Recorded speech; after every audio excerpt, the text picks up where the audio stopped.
कि मेरी personal choice है, मैं कुछ भी खाऊँ। तू कौन होता है प्रीच करने वाला? तू कौन होता है जज करने वाला मुझे? क्या फ्यूचर में ऐसा देखने को मिलेगा कि आर्मी के बंदे हमारे जो हैं वो वीगन डाइट फॉलो कर रहे हैं? आपका जस्टिफिकेशन क्या है कि आपने उस जानवर का मॉरल वैल्यू खत्म किया? ये सवाल सबसे मूल सवाल है कि व्हाट इज द बेसिस जिसके हिसाब से आपने ये डिसाइड किया कि एनिमल्स एक ऑब्जेक्ट है। Because he was a businessman, तो वो सिर्फ बिजनेस एस्पेक्ट से सोच रहे थे। उन्होंने ये बात को बार बार यही कहा था कि ये जितने भी जो ये गाय भैंस है इनको हमें मारना पड़ेगा। आप अपने रिलीजन के नाम पे किसी और के साथ अन्याय करोगे तो उसके ऊपर सवाल उठना चाहिए।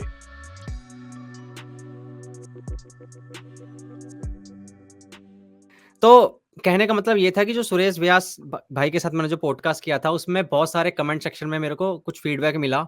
कुछ वहाँ से क्वेश्चन उठा के लाया हूँ मैं, और कुछ थोड़ा बहुत रिसर्च वगैरह करके लेके आया हूँ, तो उसको डिस्कस करेंगे। और हो सकता है कि यार, क्योंकि आप इतने टाइम से इस लाइन में हो, तो आपको ऑलरेडी इतने सारे क्वेश्चन पूछे गए होंगे, गारंटीड है। ऐसा नहीं होगा कि कोई नया ही क्वेश्चन उठ के आएगा। लेकिन मैं कुछ और लेके आया हूँ, कुछ थोड़ा सा अलग टेंजेंट पकड़ेंगे आज। पता है मैं शुरुआत कैसे करना चाहूंगा? मैंने ना बहुत सारी वीडियोस देखी, ठीक है, रील्स देखी, शॉर्ट्स देखे हैं, जिसमें ना कुछ वीगन जो बंदे थे पहले, उन्होंने वीगनिज्म छोड़ दिया, और वो आके बता रहे हैं कि यार वीगन जो हम डाइट फॉलो कर रहे थे उसके कारण हमारी बहुत सारे हेल्थ इश्यूज आ गए। किसी को आईबीएस हो गया, किसी को माइग्रेन हो गया, किसी को अलग अलग तरह की बीमारी हो गई, और उन्होंने सारा जो ब्लेम है वो वीगन डाइट पे छोड़ दिया कि वीगन डाइट के कारण हमारे हेल्थ इश्यूज आए। और उसके बाद हम डॉक्टर के पास गए, डॉक्टर ने बोला भाई ये वो डाइट तुम्हारी ठीक नहीं है, और उसके बाद वो वापस शिफ्ट हो गए नॉर्मल डाइट पे जो डाइट लेते थे, और उसके बाद उनकी जो प्रॉब्लम्स थी, हेल्थ इश्यूज जो हो रहे थे, वो गायब हो गए। तो आके इंटरनेट पे ये कहते हैं कि वीगन डाइट जो है वो सबके लिए नहीं बनी है भाई, उसमें बहुत हेल्थ इश्यूज आ सकते हैं। तो इसके ऊपर क्या कहोगे आप? तो इसके ऊपर ये कहूंगा कि एविडेंस क्या कहता है। अब इंडिविजुअली कोई इंसान ने एक डाइट फॉलो किया और उसके बाद उसको कुछ परेशानियां हुई, तो उस केस में इंट्यूटिवली वो इंसान ये सोच रहा है कि मेरी जो ये परेशानी है वो इस डाइट की वजह से ही है। लेकिन इस बात को कंक्लूसिवली एस्टैब्लिश करने के लिए हमें एट द वेरी लीस्ट उस इंसान के लिए भी ये देखना पड़ेगा कि क्या उस इंसान ने उस डाइट को ढंग से फॉलो किया कि नहीं किया। भी कुछ दिनों पहले मेरे को ऐसे किसी ने बोला कि एक कोई लड़की थी जो वीगन थी और वो मर गई। तो उसने दो इन्फॉर्मेशन है कि एक लड़की थी जो वीगन थी और मर गई, तो लोगों ने जोड़ दिया कि वीगन थी इसलिए मर गई। एसेंशियली क्या है कि आपके पास दो पीसेस ऑफ इंफॉर्मेशन है और उसका एनालिसिस उतना नहीं है, लेकिन आपने एक तरीके का कॉजल रिलेशनशिप डेवलप कर लिया। ठीक है, तो ये तो लॉजिकल भाषा में बात करें तो ये बहुत ही पुअर लॉजिक हुआ कि आपके पास फुल एनालिसिस नहीं है और आपने उस चीज को एस्टैब्लिश कर लिया कि कॉज एंड इफेक्ट आपने एस्टैब्लिश कर लिया। तो ऐसे अगर कोई इंडिविजुअल अगर बोल रहा है तो उस केस में ये देखना पड़ेगा कि क्या प्रॉब्लम आ रही है उसको, कौन सा, क्योंकि ऐसे ये बहुत वेग स्टेटमेंट हो गया राइट कि मैंने ये डाइट फॉलो किया इसके लिए मेरे को ये दिक्कत हो गई। ऐसा कौन सा न्यूट्रिएंट है जो आपके बॉडी में नहीं गया? Can we break it down to a granular level to establish कि आपके पास ऐसा, आपने जब जो भी डाइट फॉलो किया, चाहे वीगन हो चाहे कुछ भी हो, उस डाइट में ऐसे कौन से न्यूट्रिएंट ज्यादा या कम हो गए जिसकी वजह से आपको ये बीमारी हुई, और क्या मेडिकल लिटरेचर इस बात को सपोर्ट करता है कि नहीं कि हाँ इस न्यूट्रिशन की डेफिशिएंसी से ये बीमारी हुई। अगर इस लेवल का एनालिसिस अगर किसी ने किया है तो हम कह सकते हैं कि हाँ यार इस इंसान को सूट नहीं कर रहा है। ठीक है, लेकिन प्रॉब्लम ये कि ज्यादातर ये जो एविडेंसेस होते हैं इसमें लोगों ने ट्राई किया 2-3 हफ्ते के लिए कुछ, या कुछ टाइम के लिए भी ट्राई किया, कहने को ट्राई किया, और उसके बाद अगर ढंग से नहीं किया। इनफैक्ट कोई भी इंसान जो मेरे वीडियो देख के बोलता है कि मैं आपकी वजह से वीगन बना हूं, मैं सबसे पहली चीज पता है उसको क्या बोलता हूँ? सबसे फर्स्ट थिंग मैं उसको बोलता हूँ कि धन्यवाद आप वीगन बन गए हो, लेकिन आप अपने डाइट पे ध्यान दो। क्योंकि ये जनरल टेंडेंसी है जब हम वीगन बनते हैं कि हम अपने प्लेट में से एनिमल प्रोडक्ट को सब्ट्रैक्ट कर दिया। अब उन एनिमल प्रोडक्ट से हमको कुछ ना कुछ तो न्यूट्रिशन मिल रहा होगा। अब हमारी जिम्मेदारी बनती है कि अब हम उस न्यूट्रिशन को एडिक्वेटली किसी और प्रोडक्ट से रिप्लेस करें जो प्लांट बेस्ड है। तो यहाँ पे समरी ये है कि अगर हमने सही से डाइट को फॉलो किया, which is essentially coming down to the macro and micro nutrient, अगर हमने वो फुलफिल कर लिया, अगर वो हमने कंप्लीट कर लिया, तो एज सच कोई एविडेंस नहीं है जो ये कहता है कि वीगन डाइट पे आपको दिक्कत होगी। इनफैक्ट जो लीडिंग अथॉरिटीज है अक्रॉस द ग्लोब, जो डाइट पे और न्यूट्रिशन पे बात करती है, सबने ये बात कहा है कि a well balanced plant based diet is adequate for all phases of life. तो well balance is the key, right? अगर किसी ने वेल बैलेंस अगर नहीं किया है तो फिर इसको कैसे हम माने कि मतलब फिर कोई एविडेंस नहीं है ना, फिर तो लोग अपने हिसाब से कुछ ना कुछ फॉलो कर लिया। फिर तो वही बात हो गई ना, जैसे अंकल लोग बातें करते हैं कि वो लड़का जिम जाता था और उसको हार्ट अटैक आ गया, तो कंक्लूजन क्या निकाला कि जिम जाता था equal to heart attack. Essentially analysis नहीं है, फिर आपने लिमिटेड इंफॉर्मेशन को जोड़ जाड़ के कॉजल इफेक्ट डिसाइड कर लिया उससे, which is not a very logical way to look at things. Correlate कर दिया उन्होंने। कोरिलेट भी क्या किया, कोरिलेशन। कॉजेशन कर दिया कि ये है इसकी वजह से ये है। कोरिलेशन भी हो सकता है, कोरिलेशन में ऐसा नहीं होता है, मतलब फिर वेरिएबल का कितना इम्पैक्ट है कि एक वेरिएबल बढ़ रहा है दूसरा वेरिएबल बढ़ रहा है और क्या क्या फैक्टर है।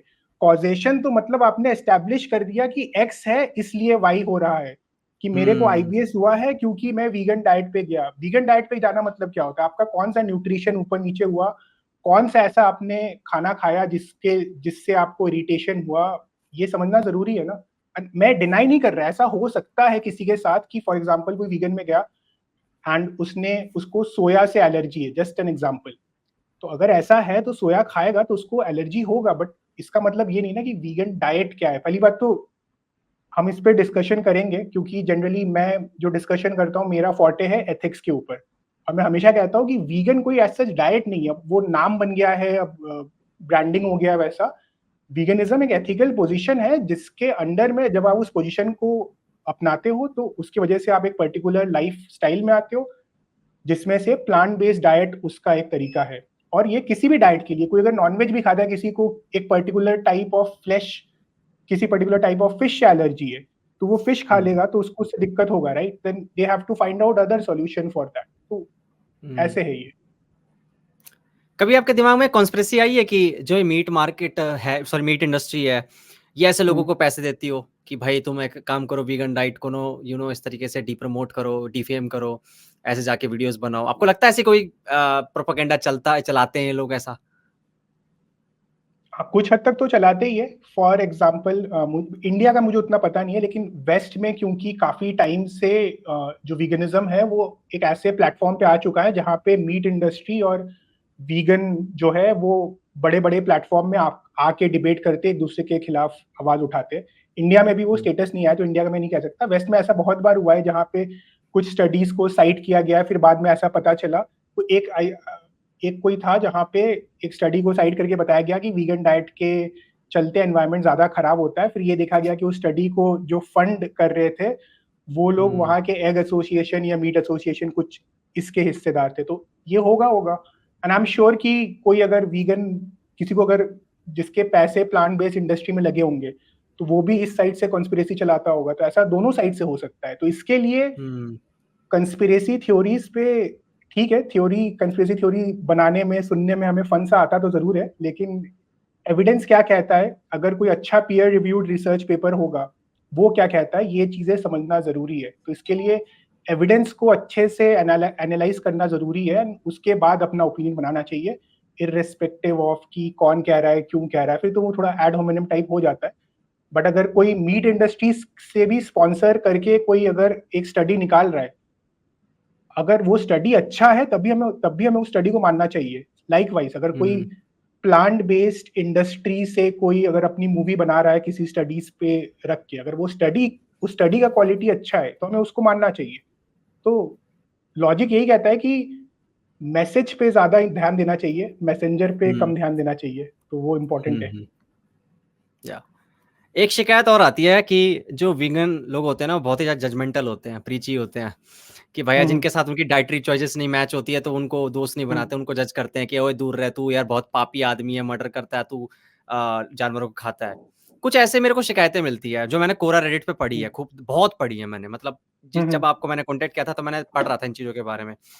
तो यार ऐसे होते हैं कुछ वीगन जो मतलब इस टाइप के होते हैं, क्योंकि यार मैंने देखा है कि यार कभी कभी लोग ये बोल देते हैं, मोस्टली सुरेश व्यास वाले भैया जो हैं उनकी वीडियोस के नीचे भी ये बहुत आता है कि मेरी पर्सनल चॉइस है, मैं कुछ भी खाऊं, तू कौन होता है प्रीच करने वाला, तू कौन होता है जज करने वाला मुझे। तो इसके ऊपर बताओ यार आप क्या सोचते हो?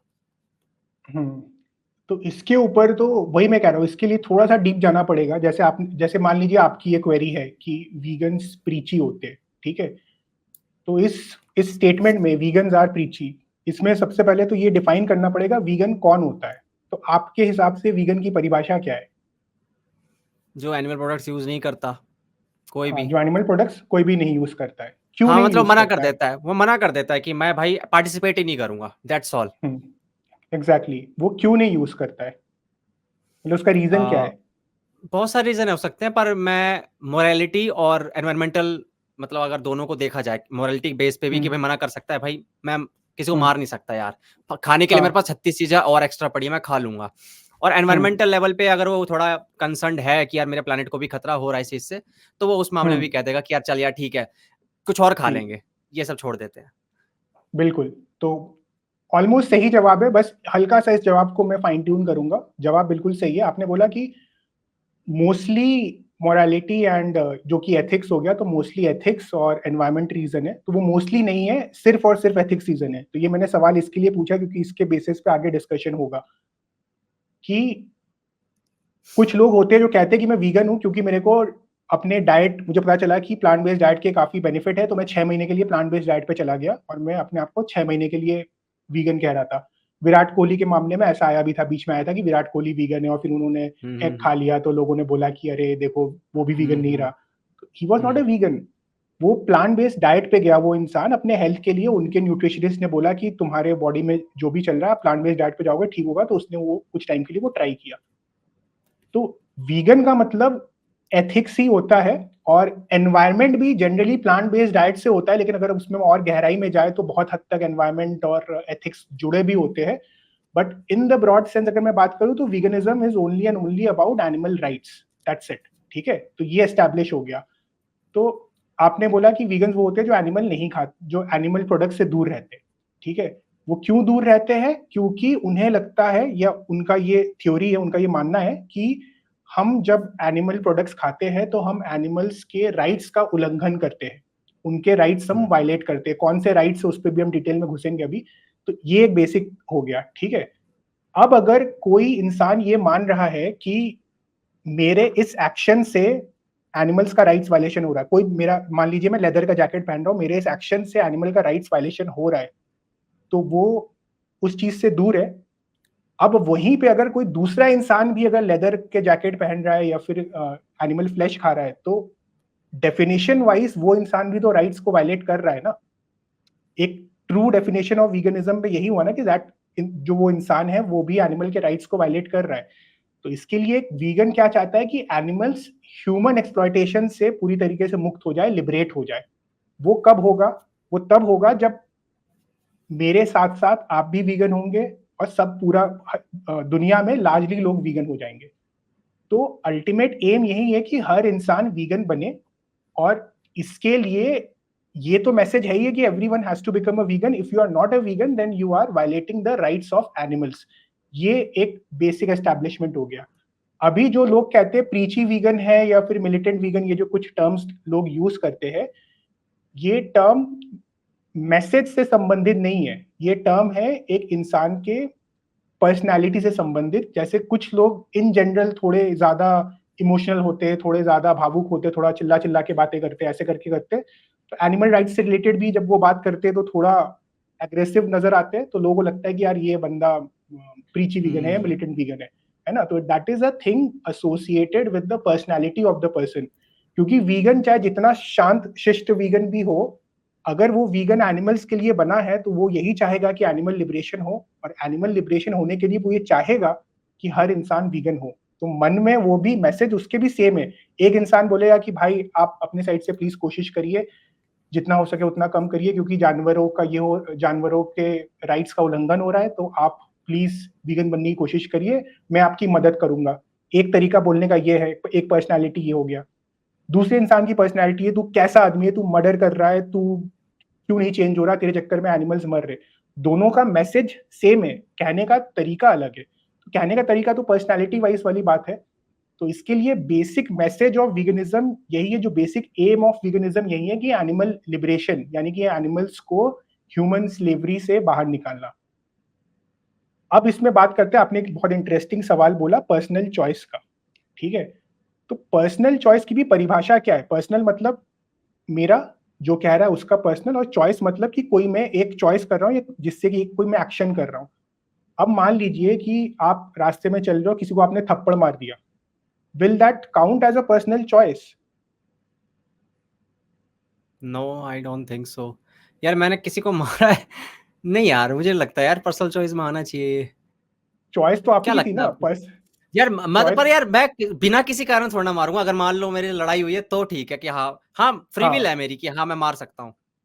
फ्री विल अलग बात है, पर पर्सनल हम्म, चॉइस आपने इसलिए नहीं कहा कि, और आपने एक बात बोली कि अगर लड़ाई हुई तो बात अलग है, यानी कि आप किसी ने आपके साथ कुछ बुरा किया, आप उसमें रिएक्ट कर रहे हो, that is a different thing. लेकिन मान लो आपका बस मन किया कि जाके मैं इसको थप्पड़ मार देता हूँ, हाँ फिर पर्सनल मन चॉइस कर है रहा है, मेरी। हाँ हाँ। फिर पर्सनल चॉइस है कि आप किसी को थप्पड़ मार रहे हो तो पर्सनल चॉइस है कि नहीं है? मुझे लगता है यार सोचने वाली। मैं कंफ्यूज हो रहा हूँ थोड़ा। लेकिन यार चॉइस तो मेरी थी ना कि मैंने इसको मारने का डिसाइड किया। ओके, तो अब यही है, तो इसके लिए ये सवाल पूछना जरूरी है। अभी अगर मैंने बोला पर्सनल चॉइस है, तो कोई कह सकता है पर्सनल चॉइस है, कोई कह सकता है पर्सनल चॉइस नहीं है। तो इसी सवाल को अगर मैं, मेरे हिसाब से पर्सनल चॉइस नहीं है, लेकिन let's go into this at a deeper level and let me ask you this. मान लो आपने कहा भी कि पर्सनल चॉइस है और सामने वाले इंसान ने आपके साथ कुछ भी गड़बड़ नहीं किया है, आपने जाके थप्पड़ मार दिया, क्या ये जस्टिफाइड चॉइस है? नो यार, क्यों नहीं ना? मतलब हाँ, अनलेस मैं पागल हूँ थोड़ा, कुछ क्रेजी हूँ थोड़ा, हाँ तब हाँ, ठीक है। हम्म। हाँ, तब भी शायद ठीक नहीं है, तब आपकी हालात नहीं, ऐसे कि आपने मार दिया। अगर मैं मेंटली हाँ, मेंटली इल हूँ तो हाँ, यार वो अलग चीज है ना। हाँ। हाँ, वो अलग चीज हो गई, तो उसको हम अलग तरीके से डील करेंगे। But in a normal situation जहां सामने वाले ने आपके साथ कुछ नहीं बुरा किया, हम्म। आप चाहे उसको पर्सनल चॉइस बोलो चाहे ना बोलो, लेकिन आप ये अग्री करते हो कि ये जस्टिफाइड नहीं है। अगर हम्म। मैं आपसे पूछूं ये जस्टिफाइड क्यों नहीं है, तो इसका जवाब क्या होगा? यार मेरे साथ ही कि हो रहा साम है मेरे पॉडकास्ट में यार। जस्टिफाइड, यहाँ पहली बात तो यार ये तो सिंपल सी मोरल कोड बनाया हुआ है ना मेरे दिमाग में कि अगर कोई मतलब आपको परेशान नहीं कर रहा तो आप भी किसी को क्यों परेशान करोगे। और अगर और फिर मैंने उसको फालतू में मार दिया, मेरा कोई मतलब उससे कोई हेटरेट भी हम्म, नहीं था, मैं उसको जानता भी नहीं था, मतलब कोई भी ऐसी वो फीलिंग नहीं थी। वो होता ना एक स्ट्रांग फीलिंग कि यार इसने मेरे साथ बस, कुछ बुरा किया है, बस, तो मैं क्यों ही बस, फालतू बस, में उस चीजें पढ़ूंगा यार। बस यही तो मेरा काम जनरली यही, एज एज अ जो मैं काम करता हूँ, मेरा यही है, मैं लोगों से ऐसे सवाल पूछ के उनको सोचने पे आप मजबूर थेरेपिस्ट हो, करता हूँ। आप थेरेपिस्ट जैसा कुछ करते हो। हाँ, झांको अपने तो अंदर, झांको। बस वही है सारे, मतलब आप सारे बड़े बड़े फिलोसोफर एक तरीके से थेरेपिस्ट ही थे। सोक्रेटिस क्या करते थे, यही करते थे, लोगों से सवाल पूछते थे। तो आपने जो ये, हम्म। आपको जो डिस्कम्फर्ट आया ना, जो आपने सोचा कि आप जाके मार रहे हो, मैं उसको पर्सनल चॉइस भी कह रहा हूँ, लेकिन कुछ तो मन के अंदर गड़बड़ लग रहा है, उसका सिंपल से अगर मैं उसको शब्दों में उसको मैं कहूँ, तो वो ये है कि you were thinking from the victim's perspective, कि आप सामने हम्म। वाले की नजर से सोच रहे थे कि उसने मेरा कुछ नहीं बिगाड़ा, चल रहा था, मैंने जाके उसको मार दिया, जो विच इज कंप्लीटली रॉन्ग, जो जस्टिफाइड नहीं था। तो इसी लॉजिक को जब हम एनिमल्स में लेके आते हैं कि हम पर्सनल चॉइस, आप तब तक पर्सनल चॉइस कहो ना कहो, लेकिन सवाल ये है कि क्या आपके चॉइस से कोई विक्टिमाइज हो रहा है, ये एक सवाल है। आपने डिसाइड किया कि ये मेरी पर्सनल चॉइस है कि मैं आज जाके बटर चिकन खाऊंगा, लेकिन उस बटर चिकन को बनाने में और आपके प्लेट में रखने में एक मुर्गे को पूरी लाइफ उसको परेशान किया गया, पूरी लाइफ उसको अब्यूज किया गया, उसको अननेचुरल डाइट पे रखा गया ताकि उसका वेट जल्दी से बढ़ जाए, उसको एक पिंजड़े के अंदर बंद करके रखा गया, उसकी पूरी लाइफ जहाँ पे वो हिल तक नहीं पाया, उसके आंखों के सामने से बाकी मुर्गों को निकाल के मारा गया।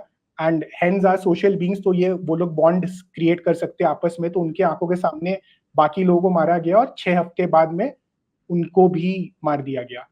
तो ये, आप चाहे पर्सनल चॉइस कहो चाहे ना कहो, लेकिन इस एक्शन के कॉन्सिक्वेंस जो आ रहे हैं वो आपकी वजह से ही आ रहे हैं। And then the question is कि उस मुर्गे ने ऐसा क्या बिगाड़ा आपका, जो आपने उसको, जो जिसके लिए कि आप रिस्पॉन्सिबल हो कि उसको ये लाइफ मिला एंड अल्टीमेटली उसके साथ ये, उसको मर्डर कर दिया गया या उसकी डेथ हो गई। तो ये सोचने वाली बात है कि पर्सनल चॉइस, तो हम कुछ भी पर्सनल चॉइस कह सकते हैं। अगर आज की डेट में मान लो कोई लीगल रेपरकशंस ना हो, लॉ तो मोरालिटी के बाद ही बनता है ना, जब एज अ सोसाइटी, आपने कुछ देर पहले बोला था ना ये मॉरल कोड है, तो जब हम ट्राइब्स में रहते थे, तब हमारे पास लीगल फ्रेमवर्क तो नहीं था, लेकिन मॉरल फ्रेमवर्क हमने बनाया कि क्यों एक दूसरे को मारे। और उसके बाद इवॉल्व होते होते हमने लीगल फ्रेमवर्क बनाया।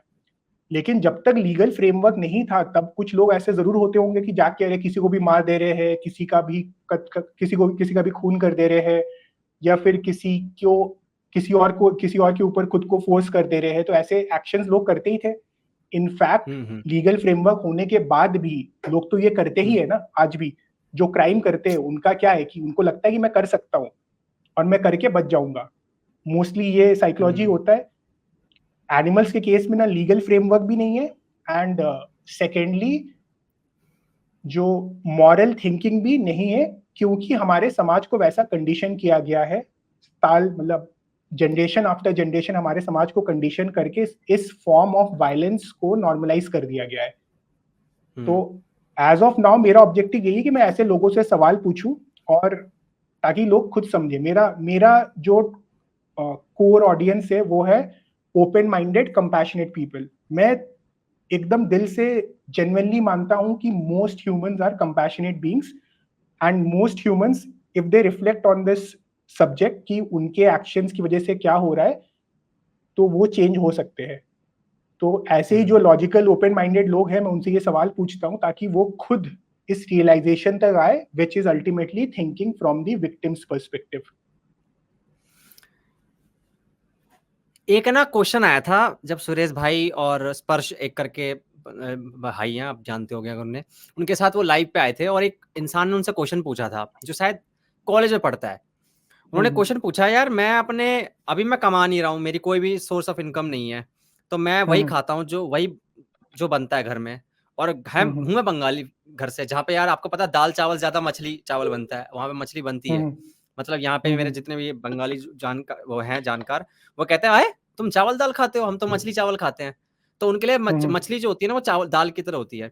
तो यार ऐसे लोग, जो ऐसे बच्चे हैं, बच्चे तो बोलूंगा ही 16 17 18 19 20 साल के, जो अभी कमाना स्टार्ट भी नहीं किया, जब उनको बोला जाता है भाई वीगन डाइट, वीगन डाइट अपनाओ, वीगन वीगन वीगन बनो, और खास करके जब आप ऐसी फैमिली से आते हो जिनके घर में रोज लगभग नॉन वेज बनता ही बनता है, वो इंसान क्या करेगा यार? वो कैसे परहेज करेगा? और अगर मना कर दे तो भूखा रहे, क्या करेगा फिर? भाई ये तो आपको आइडिया नहीं है आपने किससे ये सवाल पूछ लिया है। तो मैं भी बंगाली हूँ, अरे क्या बात है।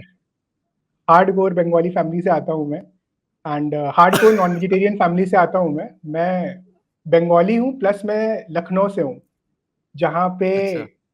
मुगलई क्यूजीन का इतना ज्यादा चलन है पूरे विश्व में। तो मैं उस बैकग्राउंड से आता हूँ।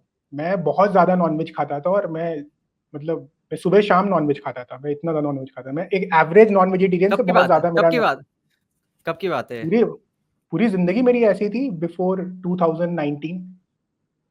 ओके। काफी टाइम पूरी हो लाइफ गया। मेरी ऐसी थी। हाँ, तो मैं जब हाँ। जाता था अपने होम टाउन में तो मेरा हमेशा एक चार्म ये रहता था घर जाने का कि मैं टुंडे के कबाब खाऊंगा, इदरीस की बिरयानी खाऊंगा। तो ये मैं तो तो इस चीज को मैं बहुत अच्छे से समझ सकता हूँ कि जब आपके आसपास आपके घर वाले भी नॉनवेज को इतना सपोर्ट करते हो और आप एकदम से चेंज होते हो, तो इसमें दो चीजें हैं। एक तो ये है कि अगर आपकी अर्निंग पोटेंशियल नहीं है और आपके पेरेंट्स कमा रहे हैं, तो आप और वो आपकी बात नहीं मान रहे, एकदम ही नहीं मान रहे, तो आप अपने साइड से जितना घर पे प्रोटेस्ट कर सकते करके देख लीजिए। अगर वो चेंज हो जाते तो सही है, वरना मान के चलिए कि अगर आपने अपने साइड से ईमानदारी से पूरा ट्राई कर लिया है, उसके बाद आप जब भी घर से बाहर निकलेंगे तब आप छोड़ दीजिएगा। और जब तक आप घर में तब तक आप विद्रोह करते रहिए ताकि घर वाले मजबूर होकर थोड़ा बहुत आपको अलग खाना देते रहे। और अगर नहीं दे रहे तो आप जितना हो सके अपने साइड से कंजम्पशन करिए, कम करिए। तो उससे क्या होगा, कुछ तो इम्पैक्ट आएगा। मैं ये इस बात की प्रैक्टिकलिटी को समझ रहा हूँ कि अगर आप घर पे हो, क्योंकि इंडिया में ऐसा होता है कि पेरेंट्स का बहुत कंट्रोल रहता है ना। तो अगर parents are the decision maker, बहुत सारी फैमिलीज में ऐसा होता है कि आज भी पेरेंट्स एकदम ऑटोक्रेटिक मोड में चलते हैं कि नहीं भाई जो हम दे रहे हैं तुमको वही खाना है। अगर ऐसे पेरेंट्स अगर है, आपने अपने साइड से पूरा ट्राई कर लिया है, तो बस आप अपनी आवाज उठाते रहिए और जब भी आप घर से बाहर निकलेंगे तब आप चेंज हो जाइएगा। ऐसे बहुत सारे एग्जाम्पल्स है। मेरे फ्रेंड्स ऐसे जो कॉलेज में है जो खुद पहले वीगन बने, उसके बाद अपने घर पे बता बता के झगड़ झगड़ के उनकी मम्मी वीगन बन गई, पापा नहीं वीगन बने। तो ऐसे बहुत सारे केसेस है। ठीक है, तो आप अपने साइड से ट्राई पूरा करिए और इस बात की प्रैक्टिकलिटी को मैं समझता हूँ कि अगर आपके पेरेंट्स बहुत ही ज़्यादा स्ट्रिक्ट है, नहीं मान रहे, तो फिर कोई बात नहीं, आप कोशिश करते रहिए और जब घर से बाहर निकल जाएँगे, तब आप वीगन बन जाइएगा। एक तो ये एस्पेक्ट हो गया और दूसरा एक और एस्पेक्ट होता है, क्योंकि आपने स्टूडेंट्स वाली बात बोली, तो मैं बता देता हूँ कि लोगों के मन में ये बहुत बड़ा भ्रम है। तो एक साइड तो मैं एजुकेट करता हूँ नॉन वीगन्स को, ताकि वो विक्टिम्स पर्सपेक्टिव से समझे और सोचे।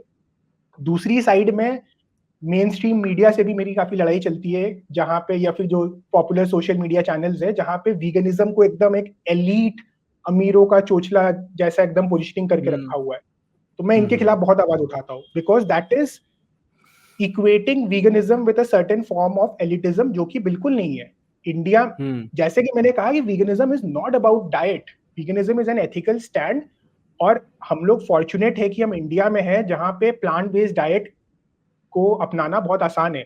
यूएस वगैरह में मुश्किल होता है, क्योंकि वहाँ के लोग सुबह शाम जो नॉनवेज ही खाते हैं, एक एवरेज यूएस डाइट जो हो गया, तो उनके लिए प्लांट बेस्ड में जाना तब भी मुश्किल है। इंडिया में तो आसान भी है, चीपर भी है। आप अगर दाल चावल राजमा छोला सोया ये सब पे अगर शिफ्ट करोगे, तो it is a cheaper source also and fulfilling भी है। तो इंडिया में तो उस पॉइंट ऑफ व्यू से भी कोई दिक्कत नहीं है। मैसेज बस मैं यही देना चाहूंगा, मैं लोगों को, आपके ऑडियंस को, एंड आई एम अज्यूमिंग कि आपके ऑडियंस, आई एम श्योर कि जैसे आपके चैनल की पोजीशनिंग है, काफी इंटेलेक्चुअल और काफी समझदार ऑडियंस है, तो मैं आपसे उनसे रिक्वेस्ट करना चाहूंगा कि वीगनिज्म को एलिटिज्म से इक्वेट करना बंद करिए। कुछ मेन स्ट्रीम मीडिया में जब भी डिस्कशन होता है, या फिर बड़े बड़े सोशल मीडिया चैनल्स पे जब भी ये डिस्कशन होता है, तो उनको खुद नहीं पता है वीगनिज्म का मतलब क्या है। उनका यही है कि अरे मैं 6 महीने वीगन थी, उसके बाद मैंने आलमंड मिल्क खाया, उसके बाद फिर मैं वापस नॉर्मल डाइट में चला गया, ये सब चल रहा है वहां पे। That has nothing to do with veganism. कोई जरूरत नहीं है आलमंड मिल्क खाने का, कोई जरूरत नहीं है एवोकाडो खाने का, कुछ कोई सेंस नहीं बनाता है। मतलब खाना है खा लो, पैसे खा लो, कोई मैं मना नहीं कर रहा, मैं कह रहा हूँ कि कोई नीड नहीं है, कोई न्यूट्रिशनल रिक्वायरमेंट नहीं है। तो it doesn't matter which, like आपकी इकोनॉमिक बैकग्राउंड क्या है, डजेंट मैटर, आप फिर भी आप एक प्लांट बेस्ड डाइट पर आराम से जा सकते हो। And I know so many people, अब तो मैं इतने टाइम से इतने लोगों से मिलता हूँ, मैं छोटे छोटे शहरों में जाता हूँ जहाँ पे मैं देख रहा हूँ कि पूरी पूरी फैमिली वीगन है। तो मतलब अब चेंज आ रहा है, बस वही है कि लोगों तक सही बात पहुंचाना जरूरी है, तो वो है। और गांव तक ना ये पहुंचना बहुत मुश्किल क्यों हो जाता है, क्योंकि यहाँ पे जहाँ मैं रहता हूँ, मेरे बहुत से ऐसे दोस्त हैं जो गांव के हैं, और सबके घर में 2 भैंस गाय है ही, सबके घर में लगभग। तो होता है क्या है, घर में खूब दूध दही छाय इन सब की ना भरमार रहती है, खूब दवा के। तो सोच के देखो, आप भैंस लेके आए हो जो मतलब 1.5-2 लाख रुपए की, मतलब पता नहीं रेट तो अलग अलग रहता है, बट यहाँ पे इतने रुपए के ले आओ, और उसके बाद दूध मना कर दे, मान लो मैं मना कर दूं, मेरे पापा बोले ले दूध पी, ले पनीर खा, और मैं मना कर दूं कि मैं नहीं खा रहा, तो भाई बेल्टें चलेंगी कि नहीं चलेंगी, बताओ आप, आपको लगता है कि भाई वो सहा जाएगा? तो ये बहुत ज्यादा ना मैंने खुद फेस किया है, और मैं करता हूँ, अभी भी करता हूँ। अभी मैं अपने मम्मी पापा पे डिपेंडेंट हूँ, मतलब कहीं बाहर निकला नहीं हूँ, डिपेंडेंट मतलब नहीं, मतलब खाना जो एक घर में बनता है वही खाना पड़ता है। हमारे इतना तो है, तो होता नहीं है चिकन वगैरह, मतलब नॉन वेजिटेरियन तो बहुत रेयरली बनता है। और बस वही है, दूध दही वाला जो सिस्टम है ना, उसमें बहुत गड़बड़ हो जाती है, क्योंकि दूध दही और ये सब अगर मैं खाना बंद कर दूं, मैंने एक बार कर दिया था, मैंने कहा यार मैं ये नहीं खाऊंगा, तो घर वालों ने मुझे चेकअप करना शुरू करवा दिया कि भाई इसको कुछ हुआ है, ऐसी कोई प्रॉब्लम आ गई है, किसने कुछ कह दिया इसको। और उसके बाद मेरा जो पापा है वो मेरे, उन्होंने मुझे ऐसी आंख दिखाई, वो आंख कितनी खतरनाक थी, वो साफ दिखा रही थी कि अगर तूने मेरे हिसाब से तो नहीं चलेगा खाने के मामले में, क्योंकि तेरा शरीर अभी भी ठीक नहीं है, बाकी तेरे जो उम्र के लड़के हैं वो अच्छे काफी हेल्दी हैं, और मैं थोड़ा पतला हूँ, कमजोर हूँ, तो उनको बहुत बुरा लगता है कि शर्मा जी का लड़का देख कितना हेल्दी है, वो 50 किलो का गेहूं उठा लाता है वहां से, और तू यहाँ पे एक बाल्टी नहीं उठा सकता, तो तू खा क्यों नहीं रहा ये सब चीजें। तो खूब बेल्टे पड़ती है मेरे को। तो मैं ना उस बंदे का दर्द समझ पा रहा था, जो बंदा ना मतलब उस जगह में होता है, स्ट्रिक्ट माँ बाप के देख रेख में होता है, और वो अपनी डाइटरी चॉइसेस ना अपनी मर्जी से सेलेक्ट नहीं कर सकता, उस पर थोप दी जाती है। तो नहीं, तो वो बंदा बस हाँ, तो मैं कह रहा हूँ, तो मैं इस बात को, मैं प्रैक्टिकल बात को समझ रहा हूँ कि कुछ जगह ऐसे हैं जहाँ पे आपका कंट्रोल नहीं है आपके डाइट के ऊपर। एक इंडिया में केस हो गया कि जहाँ पे टीनेजर्स हो गए, बच्चे हो गए, भी पेरेंट्स का कंट्रोल होता है। और भी ऐसे कुछ इंस्टीट्यूशंस है, जैसे कोई इंसान प्रिजन में है, एग्जाम्पल दे रहा हूँ, और उसको बनना है, मान लो कि वीगन बनना है, तो लेकिन प्रिजन में तो जो खाना मिल रहा है वही खाना पड़ेगा। ये इंसान हॉस्पिटल में है, तो वहां पे जो डॉक्टर दे रहा है उसको वही खाना पड़ेगा। कुछ इंस्टीट्यूशन ऐसे हैं जहाँ पे ऑप्शंस नहीं है। एंड उस चीज को मैं एक्नॉलेज करता हूँ क्योंकि नॉलेज भी लोगों का कम है कि ऐसा होना चाहिए, तो वो भी एक बात है। इसके लिए मैं आज जो भी लोग कंस्ट्रेंट में जी रहे हैं मैं उनसे जाके बात भी नहीं कर रहा, मैं उनसे बात करूंगा कुछ टाइम बाद, जब मेरे पास उनके लिए सॉल्यूशन होगा, जब मेरे पास नॉर्मल जो पॉपुलेशन है जो ऐसे इंस्टीट्यूशंस में नहीं फंसे हुए हैं वो वीगन ज्यादा बन जाएंगे, तब मैं उनसे भी बात करूंगा, सॉल्यूशन के साथ जाऊंगा कि आप ये मत करो, आप ये करो। बाय द वे, आपने जो डेयरी वाली बात बोल रही, already there are some solutions जो इसके ऊपर काम कर रहे हैं, कुछ लोग हैं जो ऐसे सॉल्यूशन पे काम कर रहे हैं, देयर ऑलरेडी केस स्टडीज जो आ चुके हैं जहां पे एक पूरे के पूरे डेयरी फार्म को ट्रांसफॉर्म कर दिया गया एंड वहां पे उसको एक वीगन फार्म में कन्वर्ट कर दिया गया एंड उन्होंने ऑल्टरनेट लाइवलीहुड पे चले गए, उन्होंने खेती बाड़ी चालू कर दी।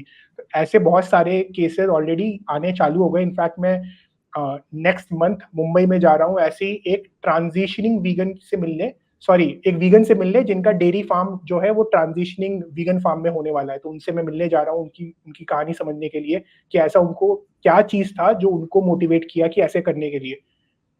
और जहां तक कंस्ट्रेंट्स की बात है तो देखो, कंस्ट्रेंट्स क्योंकि इतना बड़ा चेंज है, एक हमारा लाइफस्टाइल इतने सालों से मतलब जनरेशन से चला आ रहा है उसको हम चेंज कर रहे हैं, तो हर लेवल पे कुछ ना कुछ डिस्कम्फर्ट है ही है, ठीक है। लेकिन वही है कि आपको हर मोमेंट पे आपको अपने आप से ये सवाल पूछना पड़ेगा कि क्या ये डिस्कम्फर्ट जस्टिफाई करता है if we think from the victim's perspective, सीधा सा सवाल ये है। और मैं अपना एक कंस्ट्रेंट आपके साथ शेयर कर देता हूँ क्योंकि अभी जैसे मैंने बताया कि बंगाली फैमिली से हो, तो मेरी वाइफ भी वीगन है और हम लोग की शादी में हम लोग जब डिस्कस कर रहे थे तो हम लोगों ने पहले तो चाह रहे थे कि शादी मतलब कोर्ट मैरिज में काम चल जाए, वो नहीं चला, घर वाले बोले थोड़ा सा छोटा सा सेरेमनी तो करना पड़ेगा, और कोविड के बाद ही हमने किया था, तो हम लोग को वो डिस्काउंट मिल गया था कि एकदम स्मॉल स्केल वेडिंग, जो हमारा था कि पैसे ऐसे इस पे नहीं खर्चने फालतू, लेकिन शादी में खाना तो लगेगा ही, तो हम लोगों ने बोला कि वीगन होगा। बंगाली हाँ, आएंगे। हाँ। बंगाली आएंगे, उसके साइड से भी जो है वो लोग भी ऐसा मतलब नॉनवेज खाते ही है थोड़ा बहुत, तो फिर ये डिस्कशन हुआ।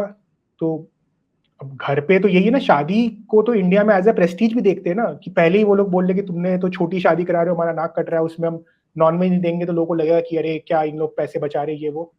तो हम दोनों मतलब ऑलमोस्ट अग्री कर गए थे कि ठीक है चलो हम लोग का खाना अलग बना देना, बाकियों का बना देना।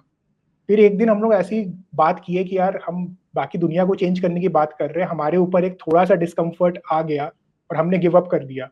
अब घर वाले ही है ना, तो फिर हम दोनों ने डिसाइड किया, एक साथ दोनों ने अपने अपने घर पे बोला कि देखिए हम लोग आपकी बात समझ रहे हैं, लेकिन अगर खाने में नॉनवेज आया तो ब्राइड एंड ग्रूम एक साथ भाग जाएंगे, तो आप लोग की उससे जो बेइज्जती होगी आप लोग देख लेना। बस ये है कि दोनों अलग अलग नहीं भागेंगे, दोनों साथ में भागेंगे और अपना वेयर अबाउट व्हाट्सएप से भेज देंगे कि हम लोग ठीक है, लेकिन हम लोग फिर पार्टिसिपेट नहीं करेंगे। तो हम लोगों ने बहुत बवाल किया था उस पर। एंड क्योंकि घर पे और कोई वीगन है भी नहीं, तो वो पूरा मैनेजमेंट भी सिर्फ हम दोनों को ही देखना पड़ा था, स्पेशली मेरी वाइफ ने उसको बहुत अच्छे से मैनेज किया था। तो ऐसे मोमेंट्स आते, उस वो एक हमने जब कर लिया, उसके बाद से हमारे फैमिली में दूर दूर तक कोई हमें कुछ फोर्स नहीं करता, क्योंकि इतने बड़े अफसर पे हमने चैलेंज कर दिया, तो फिर बात वो ऐसा हो गया कि अब उसके बाद कोई मतलब हमें परेशान नहीं करता है। जनरली वीगन्स का कंप्लेन रहता है कि फैमिली गैदरिंग में बहुत दिक्कत होती है, तो हमारे केस में तो वो नहीं था। तो ये है। और एक और बात आपने बहुत इंटरेस्टिंग बोली, अगर मैं उस पर थोड़ा सा टाइम लेकर टच अपॉन करना चाहूंगा, कि आपने बोला कि हमारे पेरेंट्स नहीं समझते हैं, तो इसमें भी एक मेरा एक थ्योरी है कि हर जनरेशन ना इवॉल्व करता है और जनरली प्रोग्रेस की तरफ जाता है। और एथिकली भी मेरा ऐसा मानना है कि हर जनरेशन एथिकली ज्यादा साउंड होता है, क्योंकि उनकी बहुत सारी प्रॉब्लम्स नहीं होती, तो वो जो करंट प्रॉब्लम है उन पे फोकस कर पाता है वो। हाँ। अब तो अभी आप देखो, जैसे कि कास्टिज्म हो गया, वो हमारे जनरेशन में बहुत हद तक कम हो रहा है एज कंपेयर टू हम लोग के पेरेंट्स के जनरेशन में। ऐसे एग्जाम्पल ले लो तो डाउरी का, ऐसे कितने, अब मान लो कोई इंसान है जो एंटी डाउरी है, लेकिन वो बोल रहा है कि मैं शादी करने आता है, मेरे पेरेंट्स तो बोले नहीं तुम हमारे लड़के हो, हम तुम्हें अगर हमारे प्रॉपर्टी में हम तुमको तभी अपनी प्रॉपर्टी देंगे जब तुम डाउरी में अग्री करोगे। तो क्या उस मोमेंट में डाउरी को एक्सेप्ट करना जस्टिफाइड हो जाता है? ये पूछने वाला सवाल है ना। पेरेंट्स हम पे कुछ भी फोर्स कर रहे हैं एक लिमिट तक, चलो मैं समझ रहा हूँ, मैं उन्होंने हमको पाल पोस के बड़ा किया, लेकिन कोई चीज अगर हमको समझ में आ रहा है कि वो गलत है, तो कभी ना कभी तो उसके खिलाफ स्टांस उठाना पड़ेगा ना। तो वो चीज है। तो यहाँ पे ना बहुत सारे ऐसे लोग हैं जो आर्मी और नेवी इन सब चीजों की तैयारी करते हैं, ठीक है। तो आर्मी नेवी के जो बंदे होते हैं ना, वो मतलब आपको पता ही है यार, उनकी डाइट वगैरह का तो बहुत उनको ध्यान रखना पड़ता है। तो हुँ, उनकी फैमिली वाले उनको खिलाते ही खिलाते हैं, चाहे कुछ भी हो जाए। उनके बल्कि अगर उनके घर में कभी आज तक नॉन-वेज नहीं आया, फिर भी नॉन-वेज आता है कि बेटा हुँ, खाएगा भाई, लड़का जाएगा। हुँ, तो और अगर आप ऐसे बंदे के पास जाके बोलते हो कि यार भाई ये सब मत कर भाई, ये वीगन डाइट फॉलो कर ये सब, तो उनका सीधा सवाल आएगा, भाई पागल है क्या? ऐसे फौलादी बनूँगा क्या? ऐसे स्ट्रॉन्ग बनूँगा क्या? ऐसे हुँ, ताकतवर बनूँगा हुँ, क्या? तो हुँ। ऐसे लोगों को क्या बोलोगे यार, जो आर्मी और उन सब के लिए तैयारी कर रहे हैं, पुलिस की तैयारी कर रहे हैं और अपनी डाइट ना उनके दिमाग में आइडिया बैठ गया कि नॉन-वेज डाइट में ही ना वो बात बनेगी, वो फौलादी वो जो क्या कहते हैं ना यार, वो स्ट्रॉन्ग मैं उसको बोल नहीं पा रहा, अल्फा मेल वो बंदा जब ही हुँ, बनेगा ना आजकल मर्द। चलता भी है अल्फा हाँ, मर्द। मैस्कुलिनिटी वो हुँ, मैस्कुलिनिटी जब ही आएगी जब तो वो चीड़-फाड़ करके खाएगा और वैसे भी ना आर्मी वाले लोगों को खाना पड़ता है। देखा होगा आपने, सुना होगा आपने। तो आप बताओ कि यार ऐसे लोगों को कैसे बोलोगे? क्या फ्यूचर में ऐसा देखने को मिलेगा कि आर्मी के बंदे हमारे जो हैं वो वीगन डाइट फॉलो कर रहे हैं? 100% मिलेगा, क्यों नहीं मिलेगा? मेरा एक फ्रेंड है जो आर्मी की तैयारी कर रहा है और हम लोग बोलते ही है कि भाई तेरा अगर हो गया तो तू पहला इंसान होगा जो वहाँ पे सिस्टम को चैलेंज करना पड़ेगा। क्या आर्मी में सिस्टम को पहले नहीं चैलेंज किया गया है? किया गया है। रिसेंटली इंडिया में किया गया है जब विमेन लोग आर्म्ड फोर्सेस में आना चालू किए थे। आर्म्ड मैं ये बात पक्का समझ रहा हूँ, इसमें 2 चीज़ें हैं। एक तो आर्म्ड फोर्सेस में भी लोगों को ऐसे माइंडसेट है कि नॉन-वेज खाने से ही आप अल्फा मेल बनोगे, आप सोल्जर जैसे बन पाओगे और लोगों ने भी वही पकड़ रखा है कि हम खिला के अपने बच्चे को स्ट्रॉन्ग करेंगे ताकि उसके सिलेक्शन के चांसेस बढ़ जाए। दोनों ही केसेस में यही है कि नॉलेज का गैप है एसेंशियली कि लोगों को लग रहा है कि हम नॉन-वेज खाएँगे तो हम उससे स्ट्रॉन्ग बनेंगे। भाई स्ट्रेंथ जो है आपके किससे आता है? आपकी ट्रेनिंग से आता है, न्यूट्रिशन से आता है। न्यूट्रिशन आप कुछ भी खाओगे ultimately it will boil down to hmm, macro and micro nutrients. तो अगर आपके पास हुँ, वो नॉलेज है कि आप मैक्रो माइक्रो न्यूट्रिएंट्स पूरा कर ले रहे हो, तो आपके जो भी फिज़िकल आपकी जो भी टारगेट्स होंगे, जो भी डिज़ायर्स होंगे फिज़िकल फिटनेस से रिलेटेड वो आप फुलफिल कर सकते हो। ये मैं ज़रूर समझ रहा हूँ कि देयर इज़ यहाँ पे थोड़ा अंधविश्वास या जो जो ज्ञान की कमी है उसके खिलाफ जो जो फर्स्ट मूवर होंगे इस स्पेस में उनको थोड़ा ज़्यादा मशक्कत करना पड़ेगा। तो जो फर्स्ट वीगन आर्मी में होगा उसको ज़्यादा मशक्कत करना पड़ेगा इन द सेम वे जैसे कि एक फर्स्ट औरत जिसने आर्म फोर्सेस को जॉइन किया होगा उसके चैलेंजेस आज की डेट में जो आर्म फोर्सेस में जो भी वुमेन जॉइन कर रहे हैं उनसे काफ़ी ज़्यादा हाई रहे होंगे। या हुँ, कोई जो एलजीबीटीक्यूआई कम्युनिटी से जिसने अगर अगर आर्म फोर्सेस को जॉइन किया होगा, उनको तो ऐसे ही बोल हुँ, दिया अरे तुम तो क्या ही तुम मर्द ही नहीं हो।